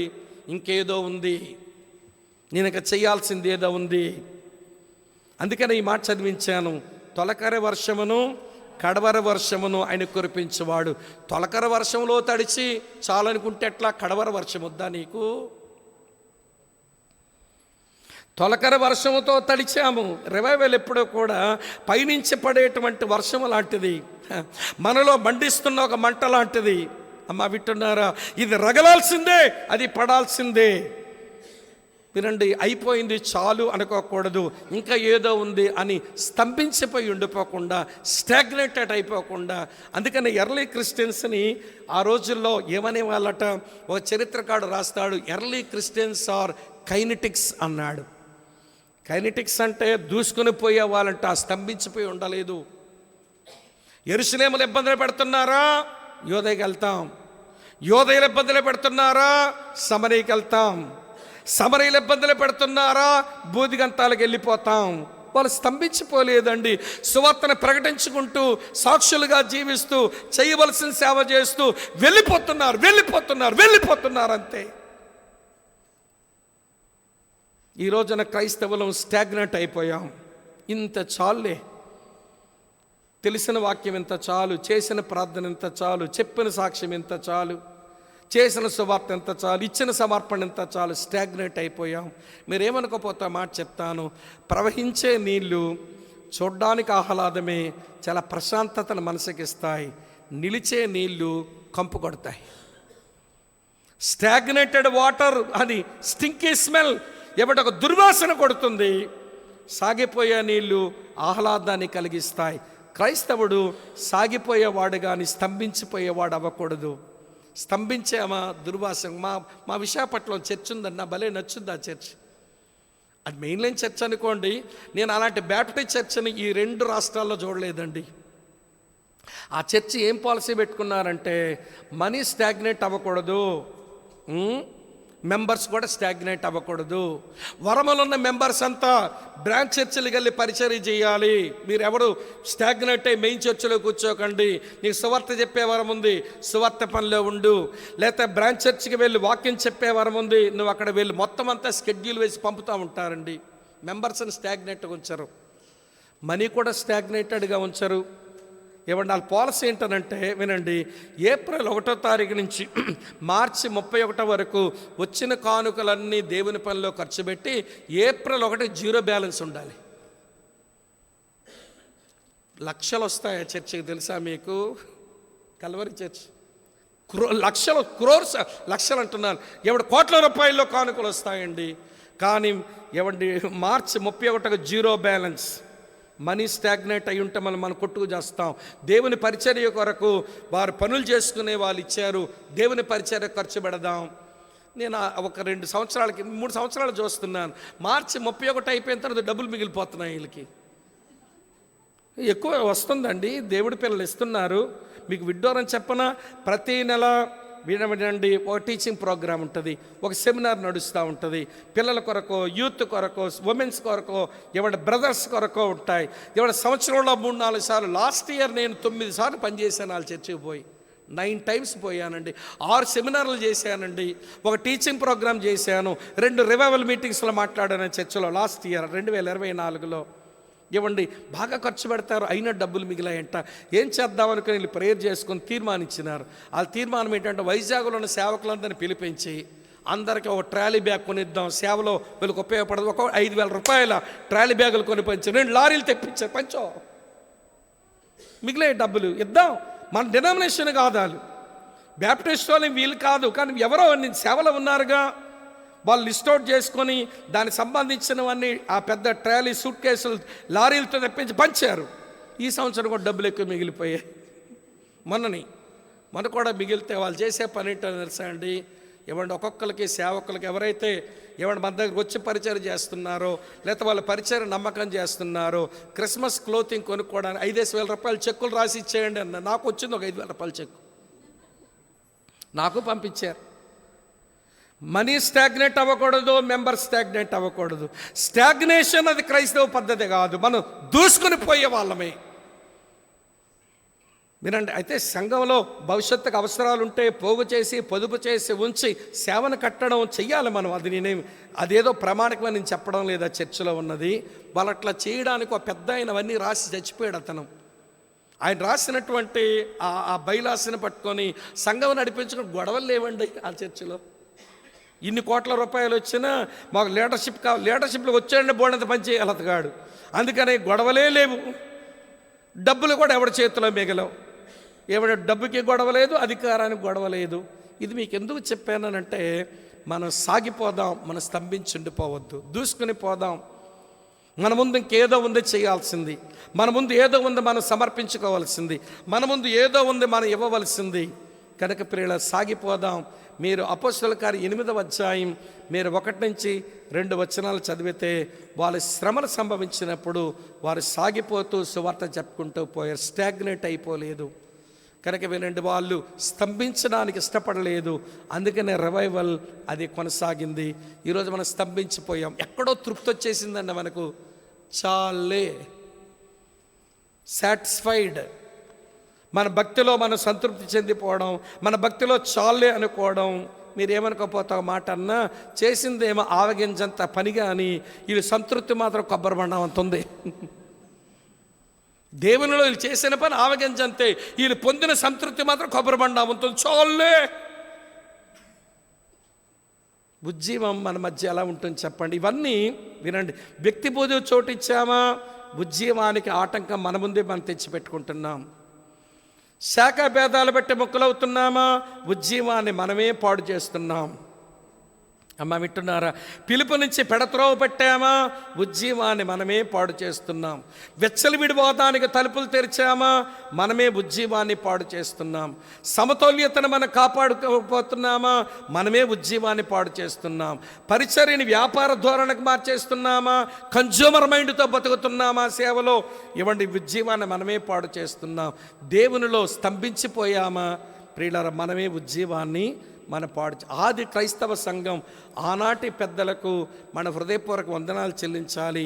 వ్యక్తి పూజకు వారు చోటు ఇవ్వలేదు, శాఖాభేదాలకు తావివ్వలేదు, పిలుపు నుంచి వారు పెడత్రోవ పట్టలేదు, విచ్చలవాదానికి అవకాశం ఇవ్వలేదు, వ్యాపారంగా వారు పరిచర్య చేయలేదు, వారెక్కడ స్తంభించి ఉండలేదు. వినండి ప్రియమైన స్నేహితులారా, వారు ఏంటమ్మా బ్యాలెన్స్ మాత్రం ఎక్కడ మిస్ అవ్వలేదు. ఈరోజు ఎక్కడో మనం దెబ్బతిన్నాం. ఇక్కడ గ్రూప్లో కూర్చున్న మనమే కాదు, మన చుట్టూ ఉన్న మన క్రైస్తవ సహోదర సహోదరులను ఆయా సంఘాలు కూడా దృష్టించి, ప్రభువా నీ ప్రజలమైన మేము నీ యందు సంతోషించినట్లు మరలా మమ్మను బ్రతికించావా, మా మధ్యకి దిగిరండి నాయన, నీవు దిగివచ్చుదువుగాక, నీవు దిగివచ్చుదువుగాక, నీవు దిగివచ్చుదువుగాక, నీ సన్నిధిని పర్వతములు తత్తరిల్లునుగాక. నువ్వు దిగి రావాలి, నీ సన్నిధి మేము అనుభవించాలి, మేము ఆ ఉజ్జీవాన్ని కాపాడుకోవాలి, మా పిల్లలకు ఆ ఉజ్జీవాన్ని నిలపాలి. నిజ క్రైస్తవం ఏంటో వీళ్ళు కొరకు మేము ఉంచాలి. మా ముందున్న తరములో, ఆ ముందున్న తరములో ఎక్కడో నీళ్ళు వదిలేశారు, ఎక్కడో చిన్న బీటలు బారినట్లుగా చేశారు, లోపలికి ప్రవాహంలోకి వచ్చేసింది. ఈ నామకార్థత మీరు కనుకరించండి ప్రభువా అని వేడుకోవలసిన అవసరతలో మనం ఉన్నాం. తల వంచండి, కళ్ళు మూసుకోండి. మోకరించే మనసుంటే కుర్చీలు దిగండి, మోకరించే మనసుంటే కుర్చీలు దిగండి. శరీరం సహకరిస్తే కుర్చీలు దిగండి. వేడుకుందాం ప్రభువుని.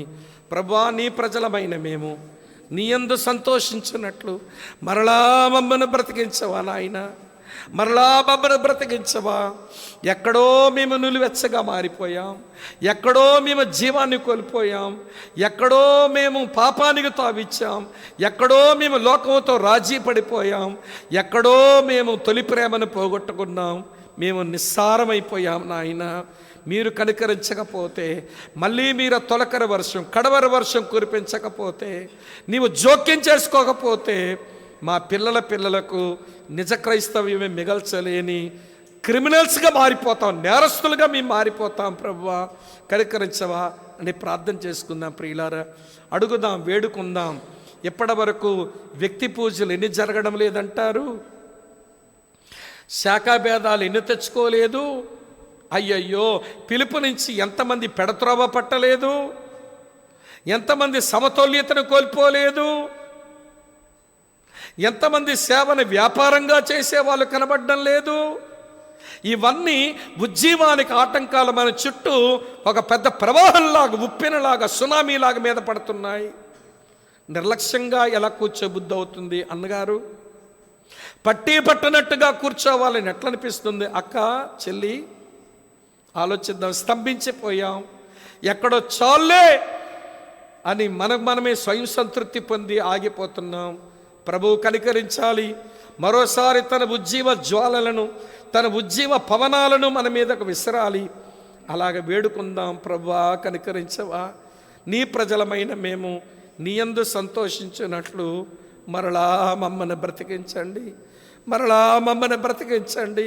ఆ కడవరి వర్షం మా మీద కురిపించండి నాయన. ప్రార్థన చేసుకుందాం, ప్రార్థన చేసుకుందాం, విరుగుదాం, పగులుదాం. ఇన్ని లేఖన సత్యాలు మన ముందుకు వచ్చినప్పుడు, మన ఆధ్యాత్మిక జీవితంలో లొసుగులు లోపాలు స్పష్టంగా మనకు కనబడుతున్నప్పుడు, మనం ఏడవకపోతే, మనం వేడుకోకపోతే, మనం వంగకపోతే, ప్రియులారా మన మోకాళ్ళ మీదకి మనం రాకపోతే, మన కన్నీటి బొట్లు మన కళ్ళల్లోంచి కారకపోతే, మన తరంలోనే క్రైస్తవ్యము దాని విలువలు పోతున్నాయి. ఇక వచ్చే తరానికి ఏమవుతాయి అన్న భయం అది మనల్ని ఆవరించాలి కదా. ప్రార్థన చేసుకుందాం, ప్రార్థన చేసుకుందాం.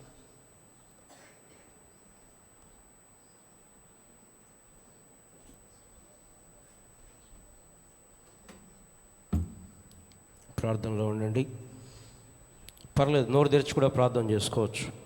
ప్రభు దగ్గర మన పత్రంలో ఒప్పుకుందాం, ఉజ్జీవం రావాలని కోరుకుందాం. ప్రభువా నీవు దిగివచ్చుదువుగాక, గగనము చీల్చుకొని ప్రభువా మా హృదయంలో అంధకారమును బద్దలు చేయటానికి, ప్రభువా మమ్మల్ని వెలుగులో నడిపించటానికి, మరలా మమ్మల్ని ఉజ్జీవింపచేయవా ప్రభువా. ప్రార్థన చేసుకుందాం, ప్రార్థన చేసుకుందాం. ప్రభువా మమ్మల్ని దర్శించండి, ప్రభువా మమ్మల్ని వెలిగించండి, ప్రభువా మమ్మల్ని వెట్ట కలగజేయండి. ప్రభువా చల్లారిపోయినాం, ప్రభువా తప్పిపోయినాం, ప్రభువా పతనమైపోయినాం, నిర్జీవ స్థితిలోకి వచ్చాం, నులివెచ్చని స్థితిలో ఉన్నాం. ప్రభువా కనికరించండి. ప్రార్థన చేసుకుందాం, ప్రార్థన చేసుకుందాం. పిల్లరా, ప్రశస్తమైన సమయం అటు చూడవద్దు. మన వ్యక్తిగత జీవితాలు ప్రభు సమర్పించుకుందాం, ప్రభు దగ్గర కుమ్మరించుకుందాం. మన హృదయాలు ఉజ్జీవం కొరకే వేడుకుందాం. ఎన్ని రోజులు ఇలాగా ఫలము లేని జీవితం, ఎన్ని రోజులు ఇలా నిర్లక్ష్యమైన జీవితం, అలక్ష్యమైన జీవితం, ప్రభుకు ప్రీతికరం కానటువంటి జీవితం. మన జీవితాలు ఉజ్జీవింపబడాలి దేవుని యొక్క వాక్యము చేత. ప్రార్థన చేసుకుందాం, ప్రార్థన చేసుకుందాం. నోరు తెరవండి, నోరు తెరవండి. ప్రభు దగ్గర ప్రభువా ఉజ్జీవింపజేయండి అడగండి, ప్రభువా దర్శించండి అని అడగండి, ప్రభువా దిగిరండి అని అడగండి. నోరు తెరవండి, పర్వాలేదు, నోరు తెరవండి. ప్రభువా కనికరించండి, ప్రభువా సహాయం చేయండి, ప్రభువా మా జీవితాన్ని దర్శించండి. దేవా దేవా దేవా మా జీవితాలను దర్శించండి. ప్రభువా కృప చూపించండి. ధ్యానం చేసుకోండి, వాక్యాన్ని మరొకసారి మననం చేసుకోండి. ఎక్కడ ఉజ్జీవానికి ఆటంకం కలుగుతుంది,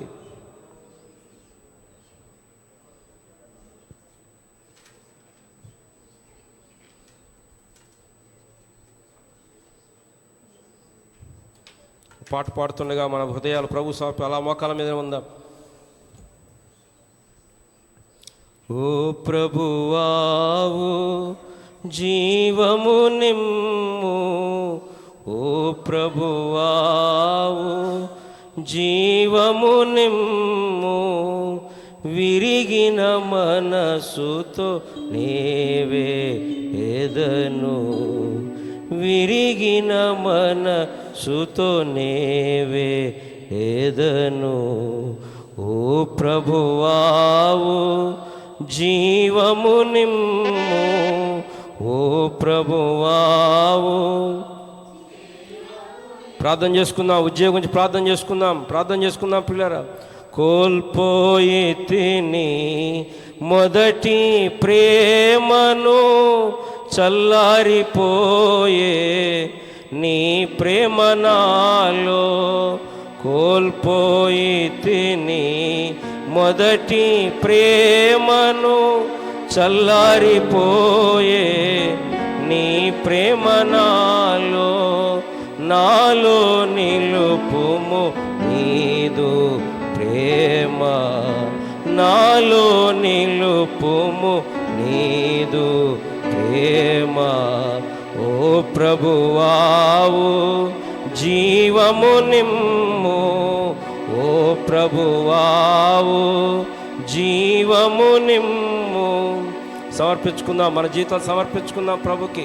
పిల్లల సమయం వ్యర్థం చేయొద్దు, ప్రభు దగ్గర మొరపెట్టండి. ప్రభు దగ్గర గోజాడండి, ప్రభును బ్రతిమలాడండి. ప్రభా, ఫలవంతమైన జీవితం, ఉజ్జీవంతో కూడిన వ్యక్తిగతమైన ఫలభరితమైన ప్రభావవంతమైన క్రైస్తవ జీవితం కావాలి ప్రభా. ప్రభా సహాయం చేయి ప్రభా. ప్రార్థించుకుందాం. శత్రునియురిలో చిక్కియున్నాను, నాదు బంధకమును తెంపుము నీవు. శత్రునియురిలో చిక్కియున్నాను, నాదు బంధకమును తెంపుము నీవు. ఆనందము నిమ్ము మరలా నాకు, ఆనందము నిమ్ము మరలా నాకు. ఓ ప్రభువావు జీవము నిమ్ము, ఓ ప్రభువావు జీవము నిమ్ము. దోషిని నేను నీకు సకులకు అడుగుచుంటిని, మన్నన మిమ్ము. క్షమించమని వేడుకుందాం. మనం దోషిని నేను నీకు సకులకు అడుగుచుంటిని, మన్నన మిమ్ము. కడుగుము నీదు రక్తములోన,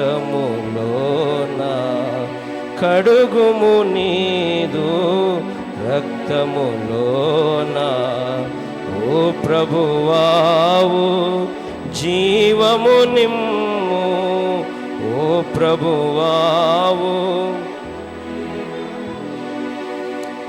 ఐక్యతాయే నాయభిలాష, నాదు చేదును తొలగించుము.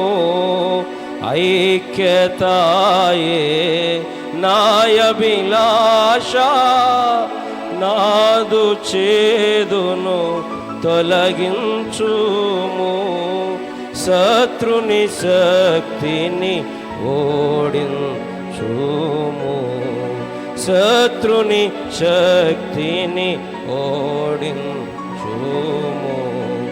ఓ ప్రభువావు జీవము నిమ్ము, ఓ ప్రభువావు జీవము నిమ్ము.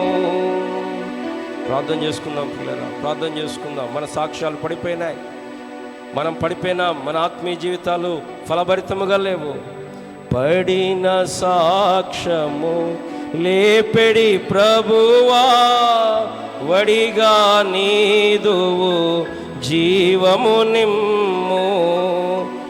పడిన సాక్ష్యము లేపెడి ప్రభువా, వడిగా నీదువు జీవము నిమ్ము. బూడిద చేయుము నాలోని మస్టున్, బూడిద చేయుము నాలోని మస్టున్. ఓ ప్రభువావు జీవము నిమ్ము, ఓ ప్రభువావు. ఆత్మ ఉజ్జీవ జ్వాలలు జగమున కదిలింపగ వ్యాపింపజేయుము. ఆత్మ ఉజ్జీవ జ్వాలలు జగమున కదిలింపగ వ్యాపింపజేయుము. హృదయమును ఫలింపచేయుము, హృదయమును ఫలింపజేయుము. ఓ ప్రభువావు జీవము నిమ్ము, ప్రభువావు జీవము నిమ్ము. పడిన వారి ఆశ్రయామా, విడువబడిన వారి సహాయుండా. పడిన వారి ఆశ్రయామా, విడువబడిన వారి సహాయుండా గాయపు చేతి తోలే పూమా గాయపు చేతి తోలే పూమా ఓ ప్రభువావు జీవము నిమ్ము ఓ ప్రభువావు జీవము నిమ్ము విరిగిన మనసుతో నేవే ఏదను విరిగిన మనసుతో నేవే ఏదను ఓ ప్రభువావు జీవము నిమ్ము ఓ ప్రభువావు జీవము నిమ్ము. ప్రేమ కలిగిన మా ప్రియ పరలోకపు తండ్రి, ఈ రాత్రికాల సమయమును బట్టి వందనాలు, స్తోత్రాలు. మరొకసారి మీ పరిశుద్ధాత్మ ద్వారా, మీ వాక్యము ద్వారా మీ బ్రహ్మ సంధించినందుకై, దర్శించినందుకై వందనాలు, స్తోత్రాలు. దేవా, నీ ప్రజలమైన మేము నీ యందు సంతోషించున్నట్లు మరలా ప్రభా మరలా మమ్మల్ని బ్రతికించండి ప్రభా. మమ్మల్ని లేవనెత్తండి, మమ్మల్ని బలపరచండి, మాకు వెలుగు ప్రసరింపచేయండి ప్రభా. మమ్మల్ని ఉజ్జీవింపచేయండి, మా ప్రాణములను మా ఆత్మలను ఓ దేవా కనికరించండి. ఈ రాత్రికాల సమయం ప్రభా, ఉజ్జీవానికి అవరోధాలు మేము చూస్తూ వచ్చాం. ఎక్కడ కూడా క్రీస్తు ప్రభువారు తప్ప, ఈయన నా ప్రియకుమారుడు, ఈయన మాట వినుడి, ఆయన తప్ప మరి ఏ వ్యక్తిని మేము ఎరగకుండా సహాయం చేయండి. సిలువ వేయబడిన క్రీస్తును మాత్రమే మా మధ్యలో హెచ్చించబట్టానికి కృప చూపించండి దేవా. సహాయం చేయండి నాయనా. మీ యొక్క దైవత్వము, మీ యొక్క అసమానతను మా జీవితాల్లో గుర్తించటానికి కృప చూపించండి ప్రభువా. అంతేకాదు నాయన, అనేక సార్లు మాలో వచ్చే అభిప్రాయ భేదాలు ప్రభా, డినామినేషన్స్, అభిప్రాయాలు, వ్యక్తులు, ఇటువంటి సెక్స్ మా మధ్యలో లేకుండా మీరు మా కృప చూపించండి. నీవు ఏ పిలుపుతో మమ్మల్ని పిలిచావో ఆ పిలుపులో నిలిచి ఉండడానికి ప్రభా, ఆ పిలుపులో మేము కొనసాగటానికి ప్రభా, జీవన వ్యాపారాలలో చిక్కుకొనకుండా ప్రభా, మేము ఏదైతే మాకు అప్పగించినావో దాన్ని భద్రంగా కాపాడటానికి, నీ కొరకు ప్రజ్వలింప చేయటానికి ప్రభా సహాయం చేయండి ప్రభా. విచ్చలవిడితనము ఎక్కడ కూడా మాలో లేకుండా కృప చూపించండి. అహరోను విచ్చలవిడిగా తిరుగుటకు వారిని విడిచిపెట్టను అని రాయబడుతూ వచ్చింది దేవా. నేటి దినాల్లో ఎక్కడ చూసినా విచ్చలవిడితనం ఉంది నాయన ప్రభా. మా సంఘాల్లో ప్రభా ఆ విచ్చలవిడితనం తీసివేయండి ప్రభా. దైవ భయం, దేవుడంటే భయం, దేవుని యొక్క సంఘములో దైవ భయమును అనుగ్రహించండి ప్రభా. భయము లేకుండా, కట్టు లేకుండా తిరిగేటువంటి జీవితాలను తీసివేయండి ప్రభా. నాయనా, కృప చూపించండి. కృప మమ్మల్ని పరిశుద్ధత వైపు బలవంతం చేయటానికి, దేవుని కృప ప్రత్యక్షమై ఈ లోకమందు భక్తితో జీవించవాలని మాకు హెచ్చరించుచున్నది అని తీతుకు రాసినట్లుగా ప్రభా, దేవుని కృప మమ్మల్ని పరిశుద్ధత వైపు నడిపించడానికి ప్రభా సహాయం చేయండి ప్రభా. ఎక్కడ కూడా మాలో, మా సంఘాలలో వ్యాపార దృక్పథము లేకుండా ప్రభా మీరు కృప చూపించండి. ఈ లోక సంబంధమైన విషయాలు మా సంఘాల్లో ప్రవేశించకుండా, మా ఆత్మీయ జీవితాల్లో ప్రవేశించకుండా దేవా మీరు కాపుదల కాయండి నాయన ప్రభా. కాపుదల కాయండి. ఎక్కడ కూడా ఈ కమర్షియలైజేషన్ అనేది మా సంఘాల్లో ఆత్మీయతలు లేకుండా చేయండి ప్రభా. సమతుల్యత తప్పిపోయే ప్రమాదం నుంచి తప్పించండి. దేన్ని ఒకదాన్ని ఎక్కువగా హెచ్చిస్తూ ప్రభా మిగతా వాటిని తగ్గిస్తూ ఈ గొప్ప ప్రమాదం నుండి నాయన ఎన్నో గొప్ప పరిచర్యలు పతనమైపోయాయి ప్రభా. ఓ ప్రభా, ఇలాంటి దీని నుంచి మనం తప్పించండి. సమతుల్యత మా క్రైస్తవ జీవితంలో వాక్యము, ప్రార్థన, ఫలములు, వరాలు, దేవుని సార్వభౌమత్వము, మానవ బాధ్యత, వీటన్నిటిలోనైనా సమతుల్యత కలిగి జీవించటానికి మా కృప చూపించండి ప్రభా. సహాయం చేయండి ప్రభా. ఎక్కడ కూడా మా ఆత్మీయ జీవితాలు ఆగిపోకుండా నాయన, ఎంత దౌర్భాగ్యం ప్రభా. మేమేదో చేసేసాం, మేమేదో చెందేశాం, మేము సాధించింది చాలు అనుకుంటే మాకంటే దౌర్భాగ్యుడు లేడు ప్రభా. ప్రభా ప్రభా ప్రభా ప్రభా, ఆ దౌర్భాగ్య స్థితి మాకొద్దు ప్రభా. ఈ లోకంలో ప్రాణం ఉన్నంత వరకు నిన్ను సేవించటానికి కృప చూపించండి ప్రభా. ఆ స్టాగ్నేషన్ నాయన దయతో మా జీవితాల్లో రాకుండా చేయండి ప్రభా. ఏదో చేసేసాం, ఏదో చెందేశాం, మేము గొప్పతనం చేశామనే భావన మాలో రాకుండా ప్రభా, క్రైస్తవ జీవితం డైనమిక్గా, కైనటిక్గా ముందుకు కొనసాగడానికి దేవా కృప చూపించండి. ఈ విధంగానైనా మా జీవితాలు ఉజ్జీవింప చేయండి ప్రభా, కనికరించండి. విన్న వాక్యాన్ని ప్రభా ఇక్కడే వదిలిపెట్టకుండా మా హృదయాల్లో భద్రపరచుకొని ప్రభా దేవుని వాక్యము మా హృదయంలో సమృద్ధిగా నివసించడం ద్వారా కార్యం జరగడానికి కృప చూపించండి. మీ దాసుని బలపరచండి, మంచి ఆరోగ్యంలో ఉంచండి. నీ వాక్యమును ప్రేమించి నిన్ను ప్రేమించి ఆయా ప్రాంతాల నుండి దూర ప్రాంతాల నుండి రాగలిగిన ప్రియ సహోదరి సోదరులందరినీ బట్టి వందనాలు, స్తోత్రాలు. ఇదిగో వారు వెళ్తుండగా క్షేమంగా మీరు తీసుకొని వెళ్ళండి, మరలా రేపటి కుడి కొరకు సంసిద్ధపరచండి. మీ దాసుని కూడా ప్రభా మంచి ఆరోగ్యంలో ఉంచండి, బలపరచండి, ఆత్మచేత నింపి ప్రభా మా మధ్యలో వాడుకోవాల్సిందిగా దేవా వేడుకుంటూ ప్రభా వందన స్తోత్రాలు తెలియజేస్తూ యేసు ప్రభు వారి శ్రేష్టమైన ఘనమైన నామమున ప్రార్థించి అడిగి వేడుకుంటున్నాము తండ్రి. మన తండ్రి అయిన దేవుని అపారమైన ప్రేమయు ఆయన కుమారుడైన యేసుక్రీస్తు ప్రభు వారి కృపయు పరిశుద్ధాత్మిక సహవాసం మనకును సకల పరిశుద్ధులకును సదాకాలంతో నడిపించునుగాక. అందరికీ వందనాలమ్మ. రేపు ఉదయకాలం